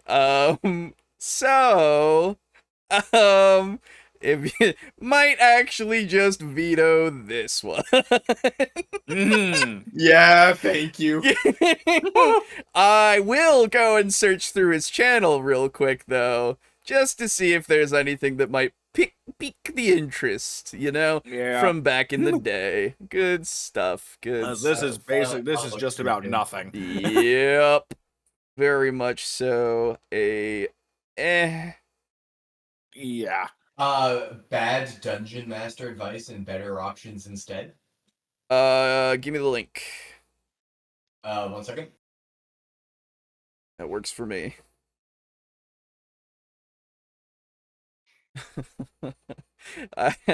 This is sometimes. Thank you. This is sometimes the thing that happens when you don't pre-watch. You just you encounter something that's a little. Yeah. Oh well. All right, but that's fine. We are back with another. When was this one from? Do you know? Did you see? Also 2 years ago. 2 years ago. All right. So, bad dungeon master advice and better options instead. Here we go. So, but hey, guys, even with that video being pretty bad, we did still get 1 point out of it. So at least it's I that. mean, yeah, exactly. Before it started, yes. So, yeah. Very who. I came across a Twitter post that kind of made me cringe with some advice for dungeon masters. And look, this isn't an attack video or something, okay? This is not about the person who made the comment. Because I saw that this particular Twitter post had kind of like blown up in the D&D 5e community, and there were a lot of people supporting and echoing this advice. This is the DM advice Reddit thread. The DM advice Reddit. Oh, is it? Oh, really? Oh, maybe. Ooh. I bet that's what this is. Let's see. I would actually be kind of interested in seeing. Yeah. To be championed for DMs running games of Dungeons & Dragons. Okay, so for the second time, all right, I want to reiterate that this isn't an attack on this individual, and I don't think that this young individual is a terrible DM, and I would ask you guys not to hunt down this post and harass anyone about it, okay? Seriously, please be cool, fucking get it. YouTube community. All you gotta do is say, I disavow, and that's it. Go on. But let me show you guys what this post said, and I want to talk about why this is really, it's one of the worst rookie mistakes I think you can make as a dungeon master at the table. And then I want to give you guys some better alternatives Please. to approach this situation and issue instead. Okay, so here is the advice to dungeon masters, and here's what it said. Dungeon masters out there who get upset when your party kills your baddie too fast, just double their HP mid-fight. Who's gonna know? Why does this sound familiar? Did we already cover this video? I don't know, I will but forget I it. know I did do this once during like the first or second battle of my first ever campaign. First ever. Yeah. Yeah. The party killed the bear that they were fighting too fast, so I just made it essentially not take damage for the first 3 rounds that they were fighting it because they had killed it like twice over by that time. Hey, Damn. yeah, wow. So Yeah, like I turned a nothing fight into kinda something. Yeah, fair But enough. like it was a mistake, and I also told the players what I had done. right. And to which like one of the players is like, "Brother, don't tell us that." And I was like, Yeah. "Yeah, you're right. I be." So actually, we did. I knew that we did. 150. We covered this exact video. Episode Okay. 150. Guys, Alright. time to cut off. Time to end the podcast. We're running out of content. That's right. I guess so. This is what happens No when I want to content. do a nice little nostalgia dip. Fuck. Hang on. All right, let me go back to his channel because I'm still on the. I want to cover a Cody video. It has been a long time. It's the sunk cost fallacy, man. No, it's just Improve your D&D combats been- in 5 easy steps. hold on. Let me now also that look. sounds familiar to me. Let me also look at our channel just to make sure, because it has this lovely little feature in my studio to say, "Ooh, look through all of my things in the description." What did you say it was? It was improve your D&D combats in 5 easy steps. Okay.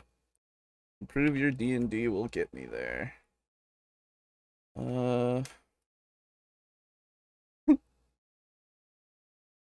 Hold on. Nope. Okay. All right. That's Okay. safe. We're good. All right. Give me that link. I'm gonna have to link so many things now that we didn't even go for. Really botching this episode? That's right, dude. Yeah, what a shame. Absolutely. Scuffing it right up. Will you- That's true. Thank you. Oh, That's an image. that is an image, Bet. indeed. You absolute baboon. What is Yes, it was meant. Oh, sorry. Push to talk. I was saying, alternatively, instead of covering that video, we could cover this video, which appears really notable to me because it's like a departure from his typical thumbnail, and I do think we talked about burnout earlier in the episode. Oh, the uninspired one. Yeah, it could kind of Okay. tie into the later.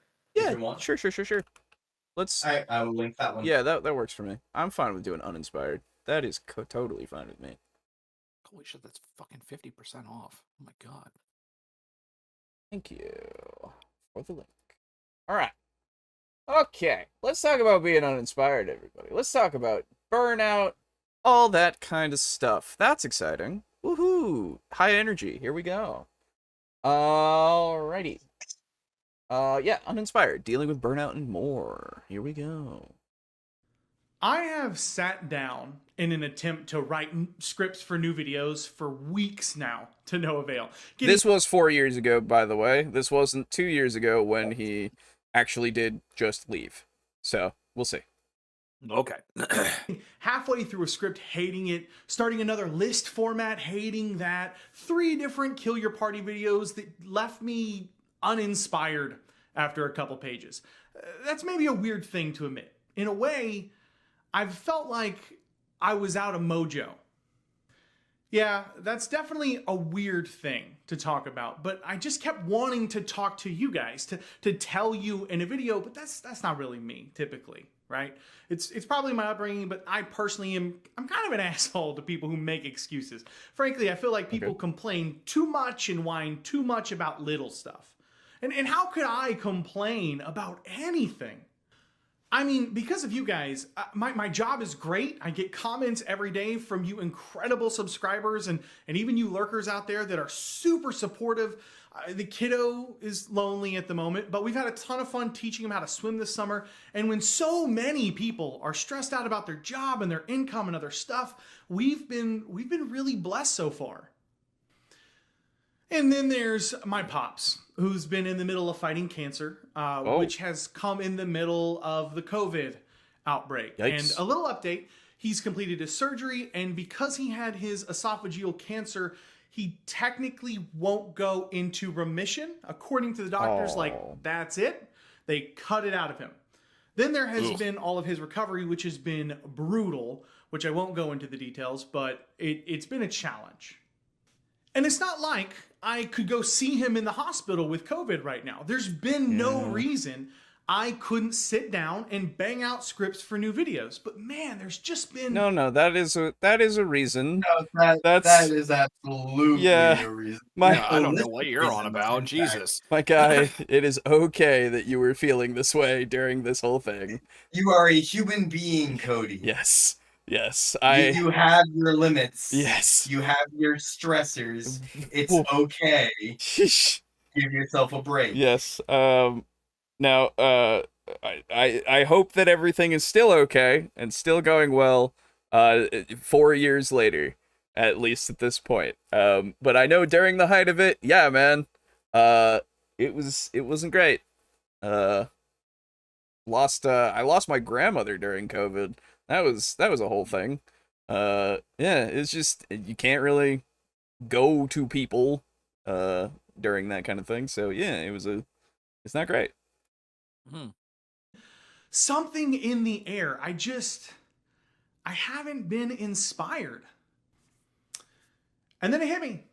That's the video. Of course it is. I'm in need of a muse. And who isn't from time to time?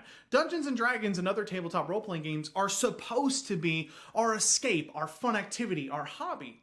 But what do you do if your hobby stops inspiring you, stops bringing you the same joy it once did? What do you do if your hobby is something that you no longer enjoy? So that's really it. That's what this video is about. To the best of my ability, today, I want to talk about inspiration. I want to talk about not powering through, but navigating around that creative funk when it rears its ugly head. Okay. I want to get excited again about amazing stories and fun adventures and laughs with my friends. I want you to be inspired. I want you to leave this video excited about your next game, or at least have an idea on maybe some things that might get you excited again. Sure. So come along with me on this journey, okay? The first bit of advice I have is something that has been helping me tremendously lately, and that's to stop obsessing and try something totally new. I mentioned in my last video that I had been dipping my toe into Warhammer, and honestly, it's just been the most inspiring thing to unplug from the Sword Coast and Galarian and just wrap myself up in the news coming out for 40K's new 9th edition, which launches later. Oh, my 9th edition, man. Back in the day. Yikes. Back in the day. Good stuff. Yeah. No, but like absolutely, like doing something different for a while is definitely gonna recharge you. Like that's just absolutely true. Like there have been many a times where yeah, I've been absolutely unable to think about shit, and until I actually go and do literally anything else, just please God, anything, then it's just like, then I can go, okay, I can come back and be like, yeah, now I know at least somewhat, and maybe even something that I've done will trigger something in my brain. It's harder for me, I will say, because I do get obsessive in that way, where it's the only thing that I can think about for a good long while, at times, which I'm trying to deal with. But yeah, if you can take your mind off it with like a fucking movie or something, or you just go and like listen to a show for a little while, or just listen to a book, or just read, or do whatever, it's something to get you going, get your mind off of it, get you to rethink, hopefully. this month. And the timing could not have been better for me personally. Just learning about something totally new, finding new Discord communities I could hide in as just a fellow gamer, and not even thinking about balancing encounters has been incredibly invigorating for me. I mean, I was so inspired as I delved deeper into Warhammer that I have seriously considered doing a few videos on it, even though I know, I'm a role-playing channel, and then you start crossing over things, and then YouTube punishes you, and your audience is like, what are you doing Warhammer for? I get it. I mean, I'm not saying that that's happening, but it's been so inspiring that it's Although been you totally could have done one of the Warhammer role-playing games. This is the thing. He has done that in the past. He actually did, and I have it saved, of a Wrath and Glory, like, breakdown. I don't know how well it did, but he did one of them, so he has ventured, but I guess it probably didn't do well enough for him to venture further. Yeah. Which is the unfortunate thing, because this is his job, so I understand he has to do the thing that makes him the money, right? But, yeah. real possibility. So, has it inspired me? Absolutely. It's been great, and it's been a great way to get the creative juices flowing. Whether you want to lose yourself in an immersive video game like the Far Cry or Elder Scrolls series, or learn how to paint minis, or how to fly fish. Learning something new that's not just another role-playing game, or identical to whatever other hobby you might want to apply this to, is a great way to clear the spam folder of your unread inbox, if you get my drift. I would also say that just going to another role-playing game is actually something that you could do that would actually get you to be inspired again. Yeah, I mean, that and just being able to play. Yes. Yeah, absolutely. Because it seems like he's kind of the forever DM. Yeah, he does give that energy, at least for right now. Yeah. So, yeah, being able to play will absolutely get you there. For sure. Yeah. And I don't know if I'm being overly, I don't even know if it's mean, but this just feels like the most basic advice I could ever hear. So far. Are you burned out? Are you burned out on A? You should go do B. Mm-hmm. Yep. So far. And, man. I think, well, so, yeah, I don't know of anything that's going to be new. That's the thing. Yeah. Because burnout is one of those things that a lot of the time it's just you want to get away. Like, that's, like, the biggest thing. Yeah. I feel like that's like my natural drive. If I'm burned out on the game, I'm like, yo, I'm kind of sick of this. I'm going to play something else. Yeah, exactly. Just, like, do something I'm else. naturally pushed that way. Yeah, it feels like that's the natural response for most everybody. At least, I mean, obviously, you know, there's the going into it and keep going into it and going into it more and more and more, right? Like, that's the other side of it. But I don't know of anything else that I would give as advice that would be useful in that way, because I'm not that person, you know? Yeah. Because it really is specific to each individual, right? Because, like, just leaving it is maybe not always going to be the best thing. Yeah, because you could, like, let's say you're doing something that's, you know, you've invested a lot of time into and you want to finish it or whatever. And then you've burnt out on it, and then you go do something else, and it turns out that the magic is just gone permanently. Sure. But you still need to finish it. So now what? Obviously, you can try to push through it, but the quality of whatever it is that you're working on is going to take a noticeable hit. Mm-hmm. And if you kind of just stuck it out, it might not have happened. Yeah. So I don't even know if that's not even a universal solution. Yeah, I don't know. It's also like, if it is something that's necessary, that's different, you know? Because it's like, well, that's like, if it's like my job, right? Yeah. I gotta do my job. I can't not do my job. It's just, that's not how this works, unfortunately. Exactly. Right?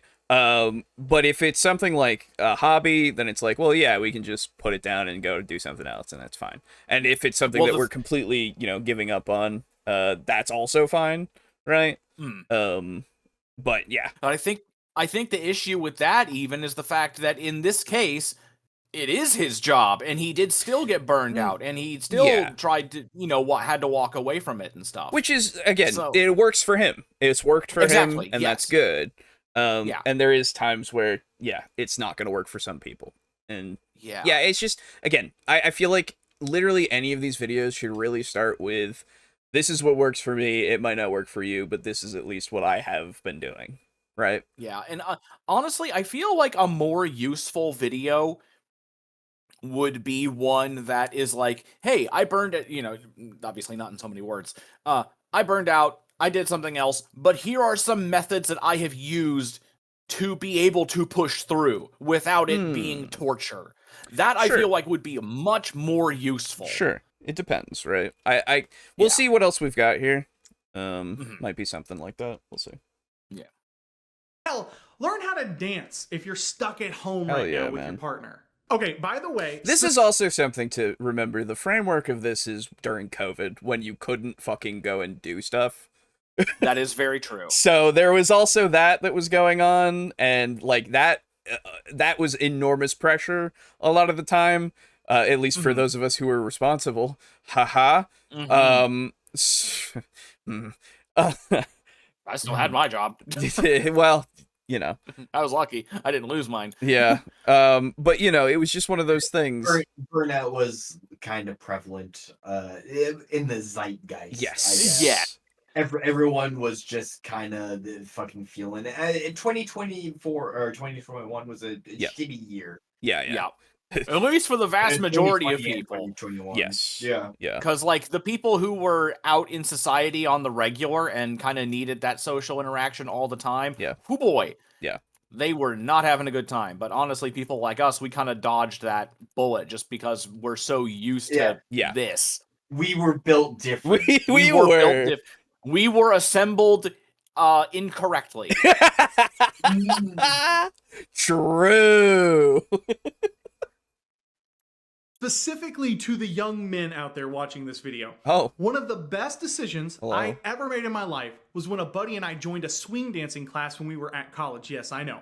There was like 4 dudes and like 27 chicks, and you'll be the guys willing to learn how to dance and not thinking it's too dumb or too whatever. Trust me, okay? If you have electives, take a dance class and thank me later. The reason I decided to jump into Warhammer brings me to the next source of inspiration. The human need to make something with your hands. Over the last few days, I've switched gears from learning about the game to stopping and putting paint on minis. And let me tell you, it's done wonders for me. The inspiration for this video came from a painting session. And here's the kicker. If you don't want to completely take a break from D&D, then this can absolutely be related and used as purely inspiration. I just painted this zombie beholder mini, and I gotta say, besides getting tired of cleaning mold lines, I decided to just put paint down on it. I stepped back from this thing thinking, wow, it turned out great. I can't wait to use it in a game. Oh man, I should make a maze for this thing and have my buddies over where I could plop down dungeon tiles, maybe with a minotaur roaming after them, and on and on. Simply putting my hands to work to make something was incredibly inspiring for me. Yeah, this is different than obviously putting your hands to work to write something for your game and stuff, right? Yes, obviously, entirely different. Because it's the physical act of actually creating something in front of you that you can utilize for different things and all of that. Because like every time I make like a piece of furniture or something, like when I buy a thing of like a chair and I'm just like, ooh, I get to put this together, ooh, yay. It's fun. I like it a lot. It's just a nice little detour in my day to then make something that's useful to me, right? And like each of the minis and stuff will be that way too. Hell, I need to literally tear apart some of my shit in here to move my old desk in so I can use it as a paint surface, because now that's what I've decided that I'm gonna do with my old desk and actually get to painting again when I can actually move all this shit. But yeah, it's like it's stuff like that to then get you to just think of things in a different way. And then when you make something and you see it in front of you, it's like, oh, oh, that's like a thing. Whoa. Mhm. And then it starts making you think about other things, just like he's saying with making the mazes and shit for his beholder. Like, yeah, man. I think one of my absolute favorite things about doing miniatures as a whole, Warhammer or D&D, Yeah. is if you actually have like a plan for how you want to, like the colors you want to use, basically. And starting with color 1 and then color 2 and color 3 and just watching it go from bad and ugly and scuffed to finished, man, that hits. Yeah. It hits hard. It's True. great. Because I could post pictures of miniatures that are like at step 1 and step 2 and step 3, and then it is just so completely different at the final step when everything is done. Yeah, It's yeah. great. It's true. That feeling really is not like anything else. Mm-hmm. So, bake a cake.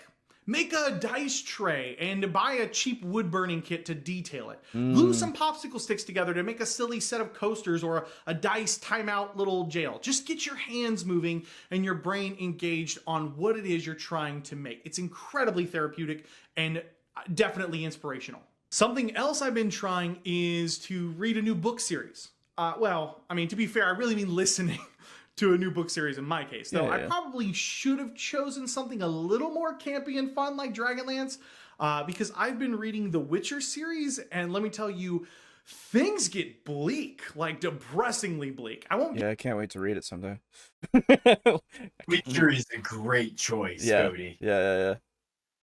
Give any more spoilers away than that, because I know some of you are watching the Netflix series, but it has been massively inspirational to step out of any fantasy worlds that I already know well and into a totally new one with a completely different magic system. Again, without any real spoilers, there was a particular scene where a character came upon a gang of ghosts who were on an eternal hunt through the woods that immediately set the wheels in my brain to work. And I'll probably include a play on that motif in an upcoming Dungeons & Dragons game. It's that Wow, thing. what a fucking hack. Yeah, exactly. It's that thing we were talking about before of being a good world builder is stealing.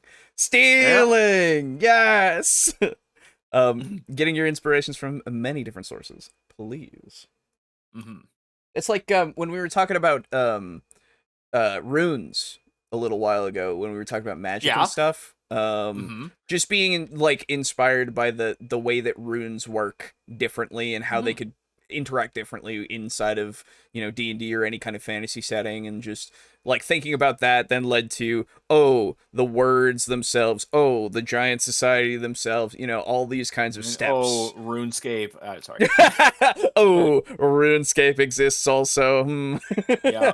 I have level 82 magic. Get fucked. Yeah, no, it puts you down this whole rabbit hole of just like things that are connected, and it's great because you can then just circle down that drain endlessly to get inspired by this one thing.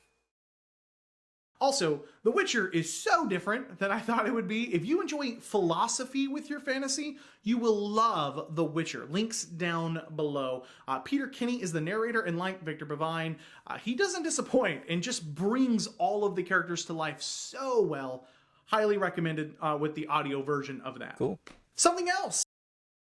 Now, with all of that being said, I do highly recommend the Witcher series. Yeah. However, because I'm not particularly a fan of the author Andrzej Sapkowski, I will remind the audience that there are, like, the books are by and large well written, but good God, there are some scenes that you can tell when Andre phoned it in. Like, there is a scene once where Geralt gets arrested, and there is this one female guard who was eating a tin of beans and farts prodigiously throughout the scene. Like, it's weird. Yeah, I get you. I don't think it's like anything weird or gross. I just think it's just Andre being like, whatever, this guard's farty because I can't bother to come up with interesting dialogue this scene. So I'll just talk about how Geralt is disgusted. Uh-oh. Whoa, Great. great, cool. Yippee! Why is it in there? Yeah, Geralt really wishes the guard would leave the room. Wow. Oh, I never would have Oh, boy. guessed. I'm sure. Yeah. I sure am glad I paid to read this. Yeah, Yeah, exactly. No, there are some chapters which are phoned in, and Okay. brother, you can tell. Okay. However, the chapters that are good are great. Yeah, and That's there are a lot more of those than there are of those phoned in ones, I'm sure. Yes, Yes. there are. Yeah. It's not stealing, it's paying the iron price. True. Hello, Deadly Duke. Yo, is this D&D EFAP? Basically, I guess. Yeah. Welcome to episode 222. Wow. I found helpful and to get the creative juices flowing is to take a walk. Okay, so something I know that you guys don't know about me is that I pace like bad, like really, really bad, to the point where I might pace up and down the hallway in my house for an hour and a half. Seriously, legitimately 90 minutes back and forth before my wife just suddenly yells at me. So, interestingly enough, if you get at least 30 minutes of continuous movement, that's actually very good for you. So, I'm glad that you're pacing a lot, I guess. Do it. Stop pacing. It's how I think. I have no idea how people can just sit down and think without moving. Fair. I can't do that. But when I started going on walks, it was an entirely new creative process for my brain. I was taking in sights and sounds and smells, and I had to look up and engage in the world around me. But I still felt like I had privacy. Like I could get lost in my own head and think about, well, I mean, really anything I wanted to. It sounds simple, but trust me, it works. Especially with so many people sitting at home social distancing right now, getting out for a walk will do wonders for your creativity. Oh my god, Okay, did you fucking not self-quarantine, you son of a... No, I'm sure it's just one of those things, right? Where it's like, yeah, man. Especially, I mean, even today, I have been meaning to go for a walk for a long while. Like, just to go into town and just walk around a little bit. Just to do so. And I know we were talking to Brogan about it a little bit, and he was just like talking about how he did it, and he was like, that was probably like one of the best things he's done.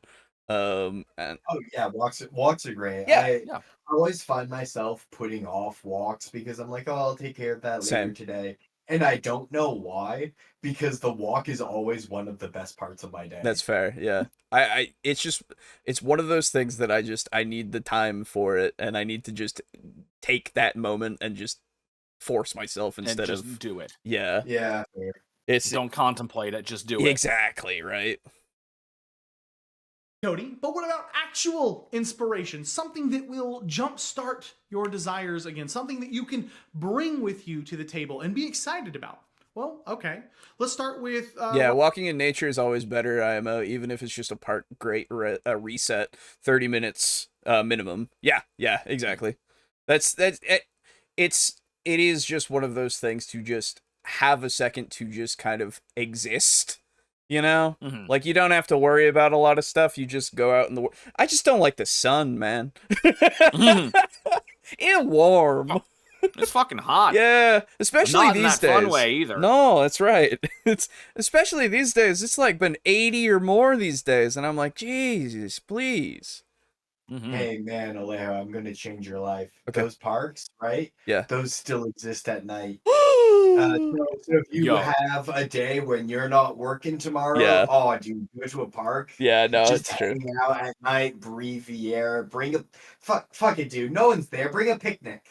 I should. You know what? That's true. I don't even know if Just try not to get stabbed. Yeah, true. Yeah, that will be an issue. Yeah, exactly. We play vampire. Don't get stabbed. Yeah, exactly.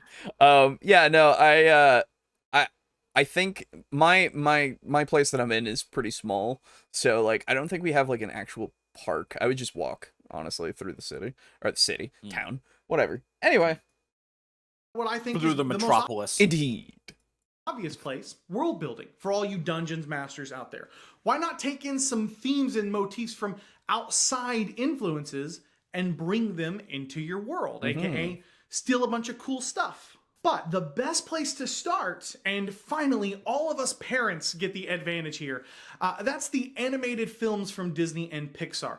there may be no better world builders in the real world than the team at Disney. Moana, Wreck-It Ralph, Hercules, Zootopia, Frozen, Big Hero 6, The Little Mermaid. I mean, have you guys seen Coco? Any dungeon master could walk away with a dozen world building ideas. So I really, I really don't like that because almost none of that shit is Disney's. Yeah. Most of that is fucking fairy tales. Yeah. That Disney fucking stole from. Well, they can use the public domain. Right. Sure, like, but then they copyright it and turn it into theirs. Yes. So they're specific versions, I believe, because you can still use a lot of the public domain stuff. But yeah, that's true. But regardless, for something like Moana, though again, it's just Hawaiian fucking legend. Yes, exactly. That's the problem. I would say, hey, instead of like you go for like, yes, they're the easily digestible versions, sure. I get that, but going into and learning about where they actually came from is probably going to be more inspirational and useful, I think, because you have a lot more to dip into than just what's there in the movie. Like, don't get me wrong, something like WALL-E is its own thing and great. Don't get me wrong. Yes. It's fantastic. I love that fucking movie. But, like, it's not... It is good for some sci-fi aesthetics and stuff here and there, and the idea of, like, oh, we've abandoned the Earth, and, you know, it's got the trash everywhere, and, oh, but it can still support like Omega life. Consumerism. Right, yeah, there's a lot of good themes and stuff that you can take from it, don't get me wrong, that's all great. But if you want to go for, like, legends and stuff, and going to get inspired to make your own in that way with, like, the gods and everything, like the Silmarillion, when I was listening to it, was very inspiring in that way, because it's like, oh, these are legends that are being told to me, not just the events. It is told to me in such a way that it's mythical, right? Go and read the Odyssey, right? Go and read literally anything that is a work that's about that kind of stuff from that age, or going and researching the actual tales themselves, you know, like, again, you can find your inspiration from anything you want, any movie, any property, but also, like, just, you know that at least from these examples that he has given, the inspiration came from something deeper. Yes. It very much did a lot of the time. So we're treating Disney like Wikipedia, jumping off point? Yes, actually, yes. It is a jumping off point, I would say, more so than the depths that you want to maybe look for. But again, if that is what you want, I'm not going to stop you for, like, the surface level stuff. That's fine. But I will shame you for it. No, it's more like some of them they have more depth than others, I would say. And then when you get into those depths, you'll see, like, the actual depths, right? Like we were saying with Moana specifically, of Hawaiian legend, of their creation story and everything. Like, there's a whole bunch there. That's so cool. But anyway, you know, do that. Just know that. That's all. My personal favorite Disney movie was Atlantis. Atlantis is pretty great. It is. I thought that was a Pixar movie. No, Atlantis was Disney. Oh wait, am I thinking about Road to El Dorado? That is yeah. Road to El Dorado. That's DreamWorks. That was it. Yeah, Okay. it is DreamWorks. Yeah. I think my favorite Disney movie is Moana. Moana's pretty good. Yeah. I heard literally nothing about the second one, so that's funny. Is the first I heard that there was a second. Yep, one. Exactly. Movie was good too. The Road to El Dorado, yes. Tale exists. True. I rest my case. Yeah. Players' needs first. I improvise with a loose idea of the world until my players show interest in something, but I'm not a real good writer. Oh, well, that's another way to do it. That's the thing. The best way to go about it is to really, like, just give yourself, as we've said many a time, give yourself a broad guideline. Specific things here and there, you know, just things that are notable, and then fill it all in later, right? If it's during the game, and if you can do, excuse me, burping. Ugh. Anyway, if it's during the game and that's like the time where people are asking questions and it's really getting you to think, and then you can write it down and put it in, there's nothing wrong with that being the way, right? That's great, right?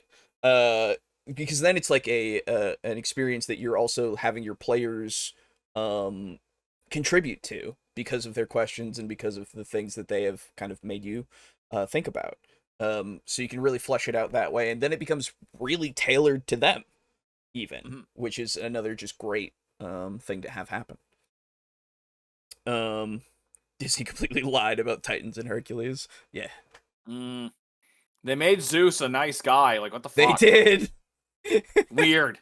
So weird. They made Hades the bad guy. He's the most fucking... He's the most well-adjusted one. He's like one of the best gods in the pantheon. Yeah, if which not is hilarious. Yeah, well, you know. I forget exactly if he tricked Persephone or not. I don't think he did.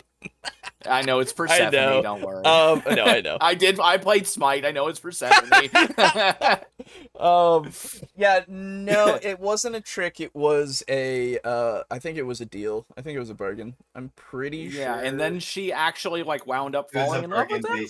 It was a bargain based on how many pomegranate seeds she ate. Yes, right. That's right. Persephone, exactly. That's the one. Yes, Persephone. Yeah, I prefer that. That actually. Is much better. I used to make them invent their hometown. They loved it. Gives them some ownership. Hell yeah, oh, that's awesome. Yeah, dude. Yes. Like that. Yeah, no, absolutely. I actually have something at least somewhat similar that I'd like to do when I run D&D again in the distant future. Yeah. Where in my Material World campaign, you've already seen some of the maps of the cities. And I want to basically have you guys just choose the major city where you start. Oh, yeah. Fair enough. And that'll change what, like, beginning quests you'll get. Yeah. That makes sense. And that way it actually, you know, makes you want to travel. Oh yeah, I remember you talking about that. Mm-hmm. Yeah. It's not huge, but right, you know, but if you start there, you could always make it be like that is your hometown. Yeah, you would know things and you'd know people and all that kind of stuff. Absolutely. Mm-hmm. And who knows, maybe your characters are like, we're starting here, but I'm from here. Yeah, oh yeah, absolutely. After watching Coco, it's filled with interesting concepts that could be applied to any D&D campaign very easily. Parents, are your kids Netflix and chilling this summer because they can't, unfortunately, go play with their friends? Watch a few minutes of their shows with them and see how much you walk away with. Parents, are your kids fucking one another? Yeah, you should. That's a weird one to go for. Very what the? Do you not know what that term means? I was hoping for like a because the air conditioners are on, something to make it more of a dad joke, you know? Yeah. Okay. Yeah, let's just ignore that. We'll just move past that. Yeah. We'll just move past that. Yeah. Backstorm or whatever else your kid's watching right now. And if that's not working for you, I always recommend finding a fellow DM and talking with them. Yes. For me, I talked to my little brother, who I've talked about before, is a fantastic DM and maybe the single worst player in the history of the game. I just cannot DM for him, man. He's so obnoxious. Marvelous dungeon master. Okay. Though. But find a friend and ask them. I wonder if it's because it's your brother. In COVID? Good fucking luck. Yeah, during the time. I wonder if it might just be because he's your brother and you just find him annoying sometimes. I don't know. But he's a player. I don't know. Yeah. about the coolest thing they've included in their campaign so far, or if they have any big twists coming up. Every month I have a patron hangout that has maybe 12 or so DMs and players in one hangout for an hour, and I always leave with something that I want to steal from my game, and I tell people I'm stealing that from you. So something that gets my creative juices flowing and gives You know, me that my is kind of a mojo funny back. thing about TTRPG players. When we hear something, we just open be like, yo, I'm stealing that. Oh yeah. Oh, absolutely. Like, I am stealing that fucking idea. Yeah, Fuck you. 100%. And no one ever minds. No, that's the best the part. one time. It's the one time you can be like, I'm stealing from you. Yeah. And they're like, hell yeah. Yeah. Oh, absolutely. Yeah. It's great. It is great. It is fantastic. It's I think mostly because in those moments, that's very flattering. yes, exactly. I think so too, because it's just like, oh yeah, I made something that you found was cool. Awesome. Cool enough to steal? Yeah. Yo. Yeah, because it lends legitimacy to your campaign. Yes.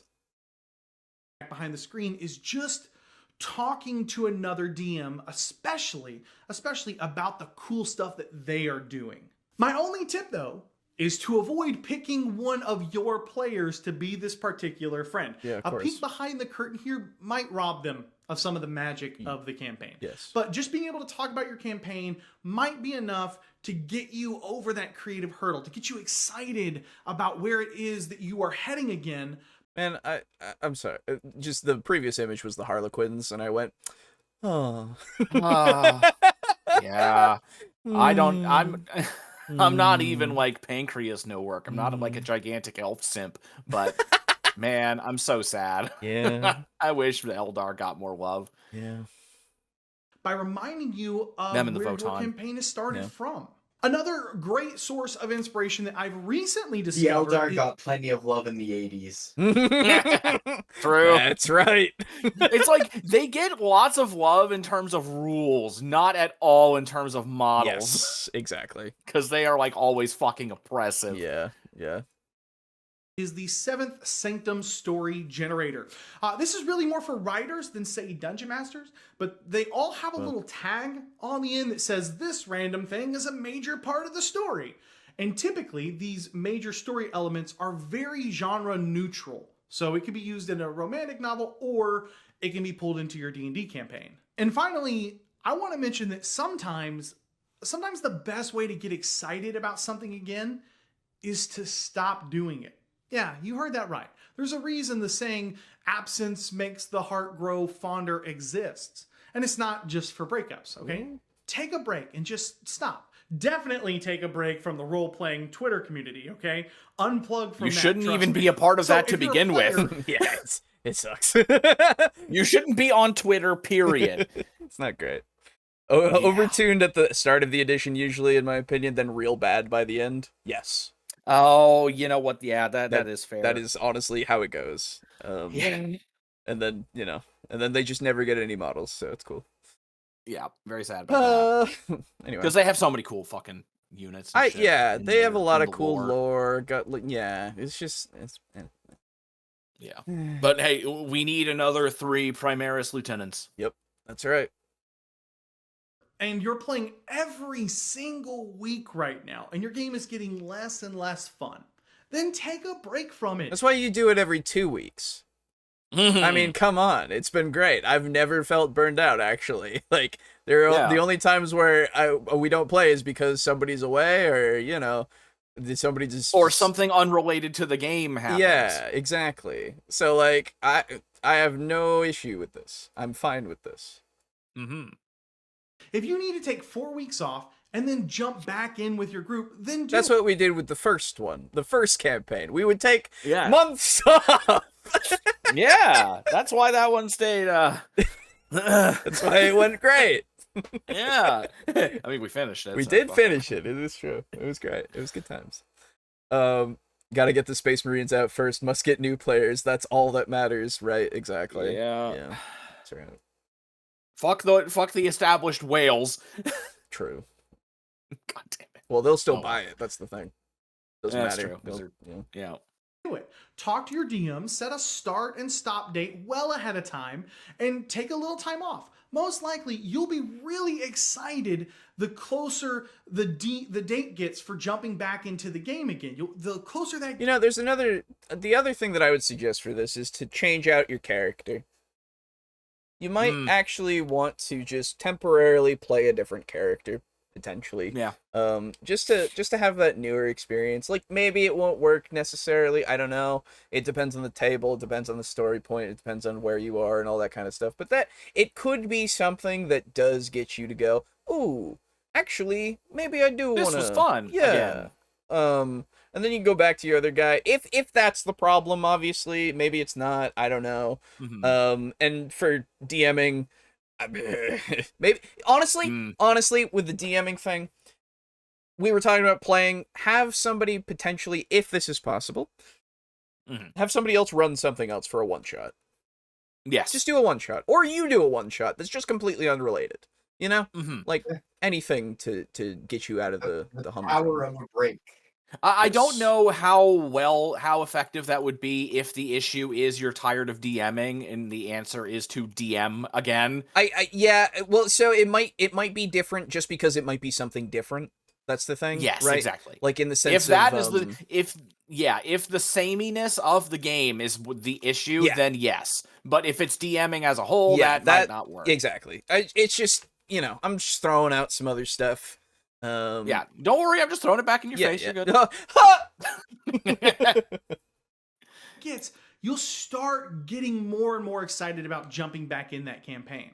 Dungeons and Dragons is such a weird little hobby. It requires a ton from each player at the table, and sometimes unless when the they're magic a fades Murder-Hobo. a bit, That's right. We're left feeling guilty because we're stuck in a social obligation to continue anyways. If you don't feel like fishing, you don't have to fish. If you don't feel like going to the driving range, you don't have to go hit a bucket of balls.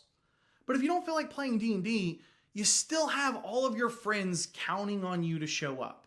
The point is, it's okay if the magic fades. Be honest about the other stresses in your life, or that being stuck at home for months is starting to take its toll, or that the magic has faded a bit and maybe it's time to shake things up. This is another thing of just like communication, I guess, because that always comes up in some way.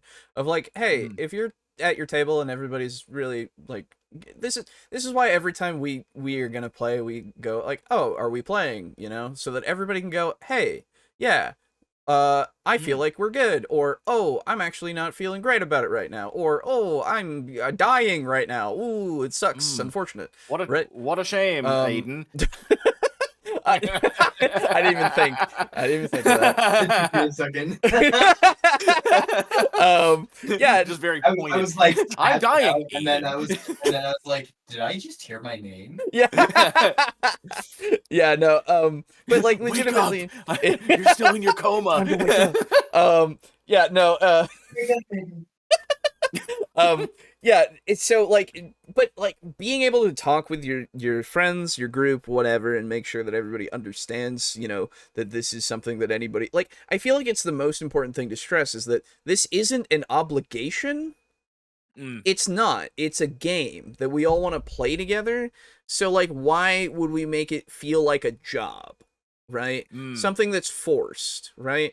It's the reason why we want to like when we do this show, I make sure that you guys are like fine. Like, I'm fine with you guys not showing up.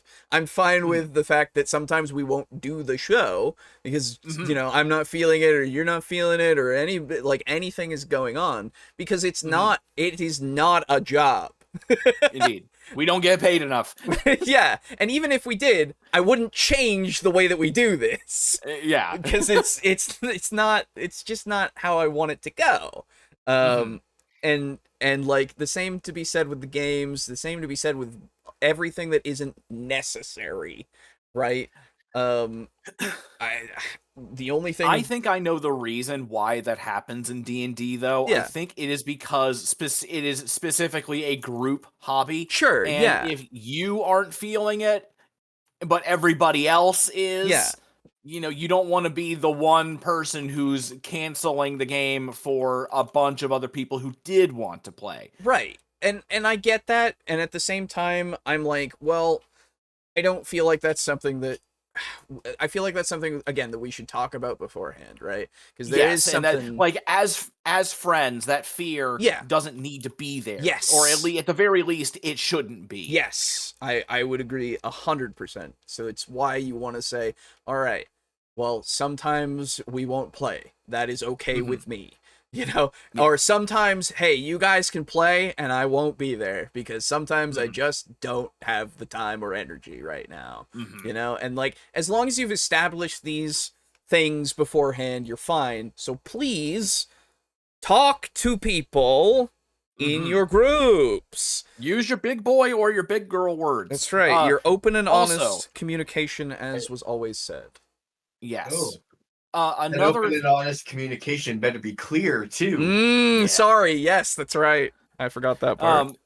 Another Thank thing that you can do, like another tip for that, is to almost treat D&D sessions with a group kind of like how you might treat dating, where a good idea for a first date is to have an activity rather than just a dinner or something like that. Well, you know, whether it be a movie or a game that you're playing, like, you know, maybe go out for like mini golf or something like that. Hell yeah. So that way, if there is stagnation between the two the parties, the concerned parties, you have something else that you can focus on and bounce off of. So you can always discuss the activity. Yes. Exactly. So if you are playing D&D and you have that fear of being like, well, I don't want to ruin the game for everybody else, then you should absolutely have a secondary thing that the rest of the group can do if you don't intend to play. Oh, yeah. Like, everybody So gets that together way- for, like, a video game or something, you know? Exactly. So if if we don't play, we'll do this. Yeah. It's as simple as that. Yeah, exactly. And that can really assuage a lot of that potential guilt or fear at needing to cancel or just needing to do something else. Yeah. Totally. Boop, boop, boop. Speaking of they'll still buy it, I'm really kicking myself for not putting money on Nintendo right now.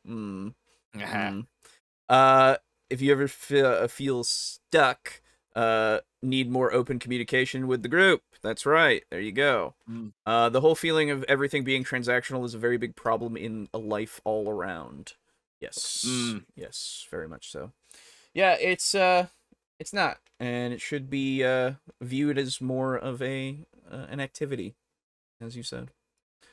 Anyway.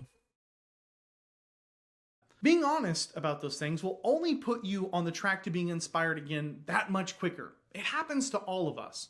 Maybe obsessing about D&D to the point of feeling guilty isn't the best way for it to feel fun again and for it to inspire us again like it should. I just want to say thank you to all of you amazeballs. Sorry. What the fuck? Entropy. Oh my god. Treat D&D like dating, so leave the group if the other players don't put out. Oh, Ooh. damn. No. You know what? I've got nothing. Well done. That's a good one. I got nothing. Well, you're fucking good shit. I don't have a comeback. I'm sure that's the strat for some people. Yeah. It's a good Now we're gonna joke. have to make our own crit crab video. No. Anyway. Oh god. Supporters at welcomeadventures.com. You guys mean so much to my family and I just want to say thank you from the bottom of my heart. I hope you enjoyed the June maps because David has some awesome things up his sleeve for July, so stay tuned. And to the rest of you, I just want to say that I love you guys. Thank you for all of the kind words and well wishes while my family has dealt with all this stuff, and thank you so much for watching. My name is Cody, and may your games be filled with awesome memories and even better friends. I'll catch you guys next time. Yeah. All right. Oh. That's a long outro. Very cool. All right. Gotta get that ad space. That is another Cody video in the books. Yeah. Yeah. How do And we it feel about wasn't this one? like painful. It was, yeah, Yeah. it was fine. It was honestly just fine. Yeah. Remarkably, we've covered 2 people today that we usually go "Ugh," for some things, but both of Mercury these. in retrograde. Yeah, exactly, right? Like I don't know what's going on, but yeah, legitimately they're both just fine. What the fuck does retrograde mean anyway? I've heard that term so many times from fucking Reggie and Seth Zentak making jokes about that shit. And I don't know what it means. Retrograde means moving backward or in reverse. In astronomy, it describes the apparent backward motion of a planet across the sky as viewed from the Earth. Okay, so it's almost, I would assume it's at least somewhat similar to like an upside down or a reverse tarot in that kind of way, where it has like something has like an opposite effect. Actually, Yeah. yes, it is. That's actually the exact reason behind it. Okay, yeah, that's kind of what I figured, but I didn't know for sure. That makes sense. That's hilarious. I don't know what counts as moving backward. Is that left, right, up, or down? Yeah, I don't. Yeah, exactly. Different from its normal path, Yeah, I guess. guess so. I believe I had always known it as on which side of the sun we are. Yeah. Oh, okay. But Like, maybe it's we're on opposite sides, it's retrograde. Yeah, that makes I sense. may be wrong. that What would are you make talking sense. about? The sun is a circle. It doesn't have sides. No, hey. Oh yeah, you're right. You're right. Excuse me. That's No, my that fault. was the Earth. It's a It is sphere. a flat disc, you idiot. My God. God damn it. But I went to space in Minecraft and it was a cube. What the fuck? Oh my God. I want to play Tekken again, damn it.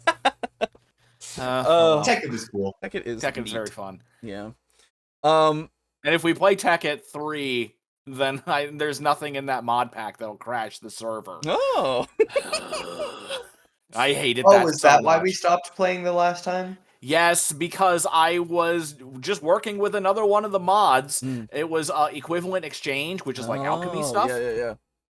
But the problem was, I made an item that's just part of the mod, and then I picked it up, placed it, but I placed it in the wrong spot. So I broke it, and the instant it became an entity on the ground, the server crashed, and it would not be able to load any chunk with that item in it. Yeah.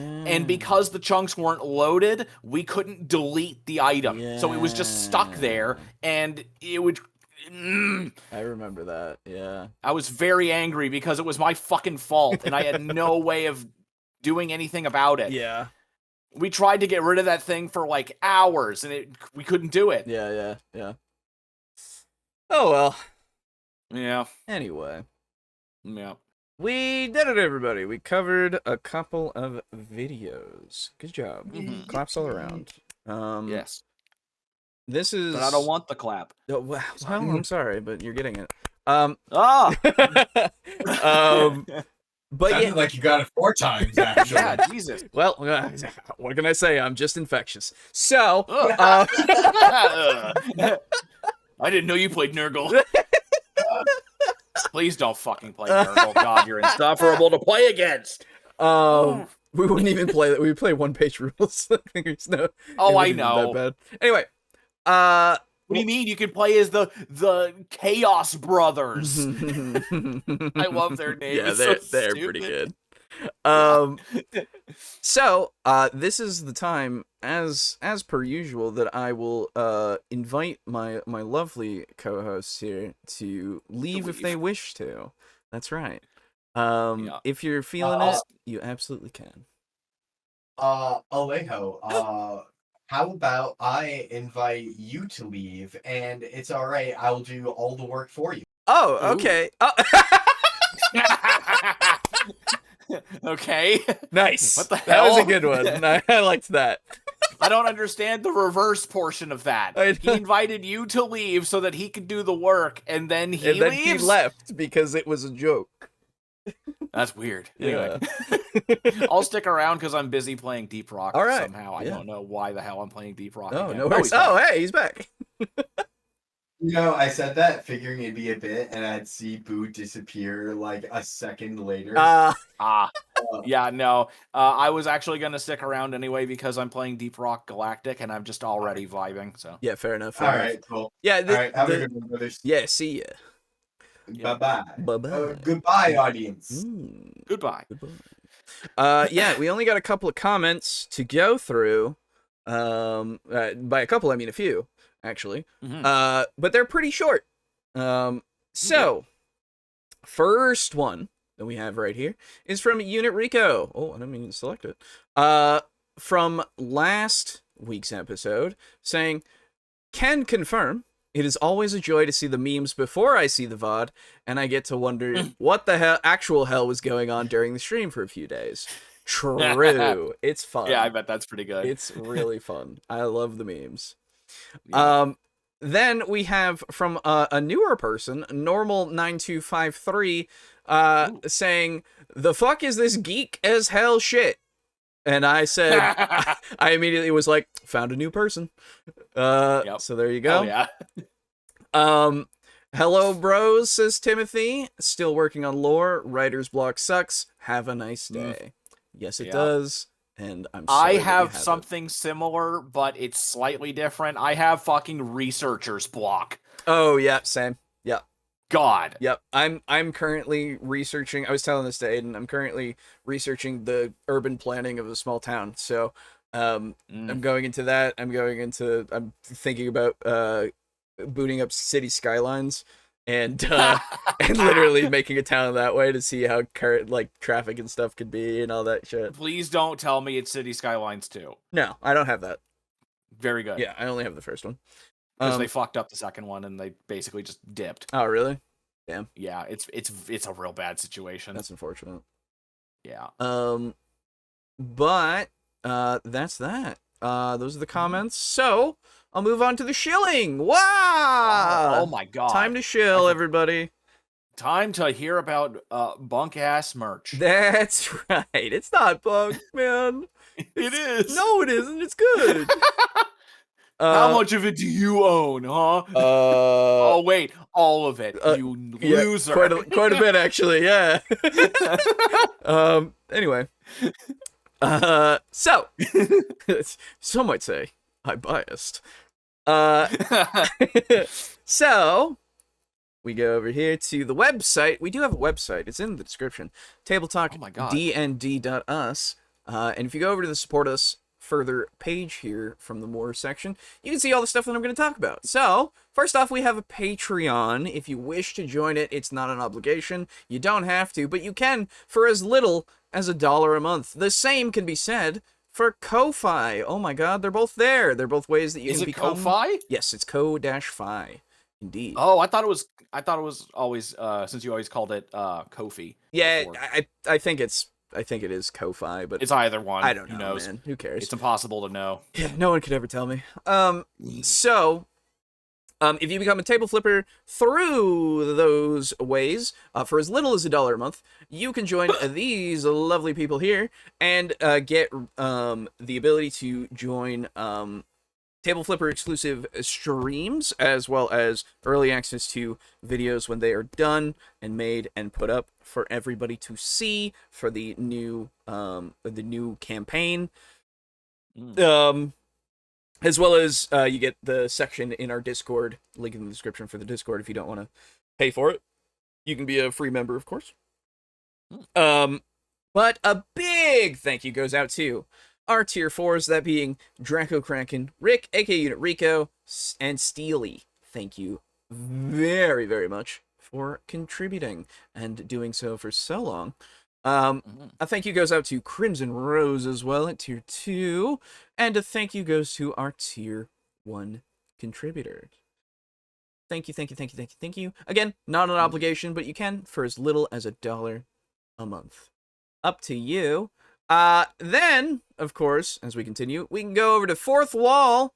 Whoa! You can get our dice, our coasters that have the additional Brogan coaster now. Oh, it's shit. a set of 4. Yes. Like an honorary member, I guess. He is part of the actual plays that go up, so that's fair. Yeah. He is a big part of everything. You can get the mug, you can get the mouse pad, get all that stuff for all of those prices, if you want. It's all there. Is it a big mouse pad or is it like one of the kind of useless tiny ones? This is one of the smaller ones. They're not useless.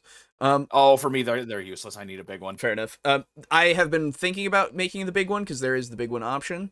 I just have to figure out a design that works well for it. We'll see. But that is one of the many things in the works. At the moment, I do have they're over there. I do have the samples for each of our keychains. Which I just need to get the funds to order the ones for yours and Aiden's as well. Nice. And then we'll have all three, and then I'll put those out for people to get if they want little keychains. Very cool. Very, very cool stuff. So is it like a little metal with our face on it? It is or... not metal. It's a little acrylic with the thing inside of it, and it's the full profile. Okay. I was hoping it, like when you said that, I was like so hoping that it was like a little mini Yithian. It is. Like holy shit. Yeah. So it's like a 3D little Yithian. No, it's 2D, but yeah, it's a 3D. I'll send you a picture. Yeah. That's easier. It's very confusing. Yes. I'll send you a picture. I'll send all of you pictures of all three. Anyway, so those will be coming soon. I'm thinking about pins as well at some point. We'll see. Everything is costly. But anyway, that's all on in the description if you want to go over there. Next up, we go through the website. The other way is, of course, to donate to the PayPal if you wish to directly. You can also, going on from there, go to Humble Bundle through our link. Using the link, anything you buy through Humble Bundle, you give us a little bit of a kickback. I think it's like a 5% kickback from whatever you buy. So if it be any of these things like the RPG Game Master Book Series one, or any of these, the Case and Consequence collection here for, that has Heavy Rain. There's a bunch of good bundles on here. And Wait a stuff minute, anyway. it's got Sean? It's got Sean, yes. It's got Sean. Jason! Sean! Yeah. That's just the Nakey Jakey one. Yeah. I love. It's so good. Anyway. Yeah, so anything you buy through that, buy through the store, buy through the Choice Bundle, which this time's Choice is actually, it's got Bolt Gun in it, it's got Soul Reaver 1 and 2 Remaster, which I'm very excited for, because I hear good things about Soul Reaver. And a few other things that I don't recognize, but these Choice Bundles have been pretty choice so far, so go for them if you wish. And yeah, anything you get using the link in our description. I can confirm that Bolt Gun is pretty good. Bolt Gun is good. They even gave you a free DLC to make it like Typing of the Dead. That's hilarious. Yeah, I saw that. Yeah. It's very funny. And then of course we have the Drive-Thru affiliation. So Drive-Thru RPG, Fiction, Comics, and Cards. I have the Drive-Thru RPG one link in the description because it's the most relevant. And you can use that, and within 15 days of using that link, if you buy anything, we get a little bit of a kickback. You die. That's right. You will die eventually. We'll all die eventually.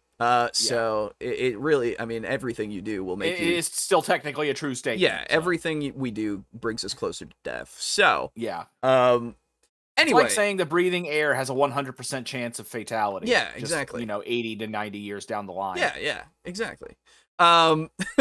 And that's being optimistic. Yeah, that's on the higher end. Exactly. But yes, so Drive-Thru RPG has a lot of the official stuff that you can get, both physical and digital, and as well as a bunch of stuff that is user made. So if you want anything that's homebrew stuff for any system, hey, it's all there too. And obviously the cards, comics, and fictions are also pretty similar in that kind of regard. Actually, I think, there we go. We should sell Snake Snatchers and see how... Okay, I'm done.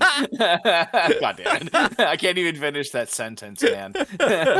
But yes, so using the link in our description or on the website or anything, 15 days, get a little bit of kickback. Up to you if you want to use it or even go and buy anything. But those are all the ways. Those are all the ways. Thank you very much for joining us. Yes. Obviously, if you want to support us not financially, you can consider the subscription option of the free subscription that YouTube provides, as well as the liking of the videos and the commenting on the videos. You Wow. compliment us down in the compliment section down below, please. That's right. Share the videos around if you wish to promote us to more people. And make it so that more people go, what the fuck are these guys? Are these guys really fucking... This is some geek shit. Yeah, what are they? No, they wouldn't say that, first off. And second off, they would... Well, that's what fucking what's his name said. No, normal whatever. No, it said, what the fuck is What this, is this nerdy as hell shit? Oh, I thought you said geek shit. What the hell? Did I say... Oh, you said geek. Oh, yes. Yeah, no, yeah. Yes. So that way you can get more people to say that That's to true. us. Yeah, you could get more people Yes. to say that. Sorry, I thought you said peak. And I was like, Oh, no. Peak. Yes. No, absolutely not. No, this is not peak. Yeah, Not at all. right. Anyway, yeah, make it so that more people leave us weird comments that I can go, nah, you're new. Yeah. And I like that. Anyway, They've that's already been made fun of by Zoomers. Yeah. saying- Oh, yeah. It happens all the time. They had to pull out their boomer slang. That's right. Like radical. Yes, that's That was right. great. That was a good one. I really enjoyed I don't that. remember who that was, but I still think Yeah. about that. It was very good. But yes. So, thank you again, and we'll see you next week for more stuff. Yep. Bye bye. Goodbye. Bye. Goodbye.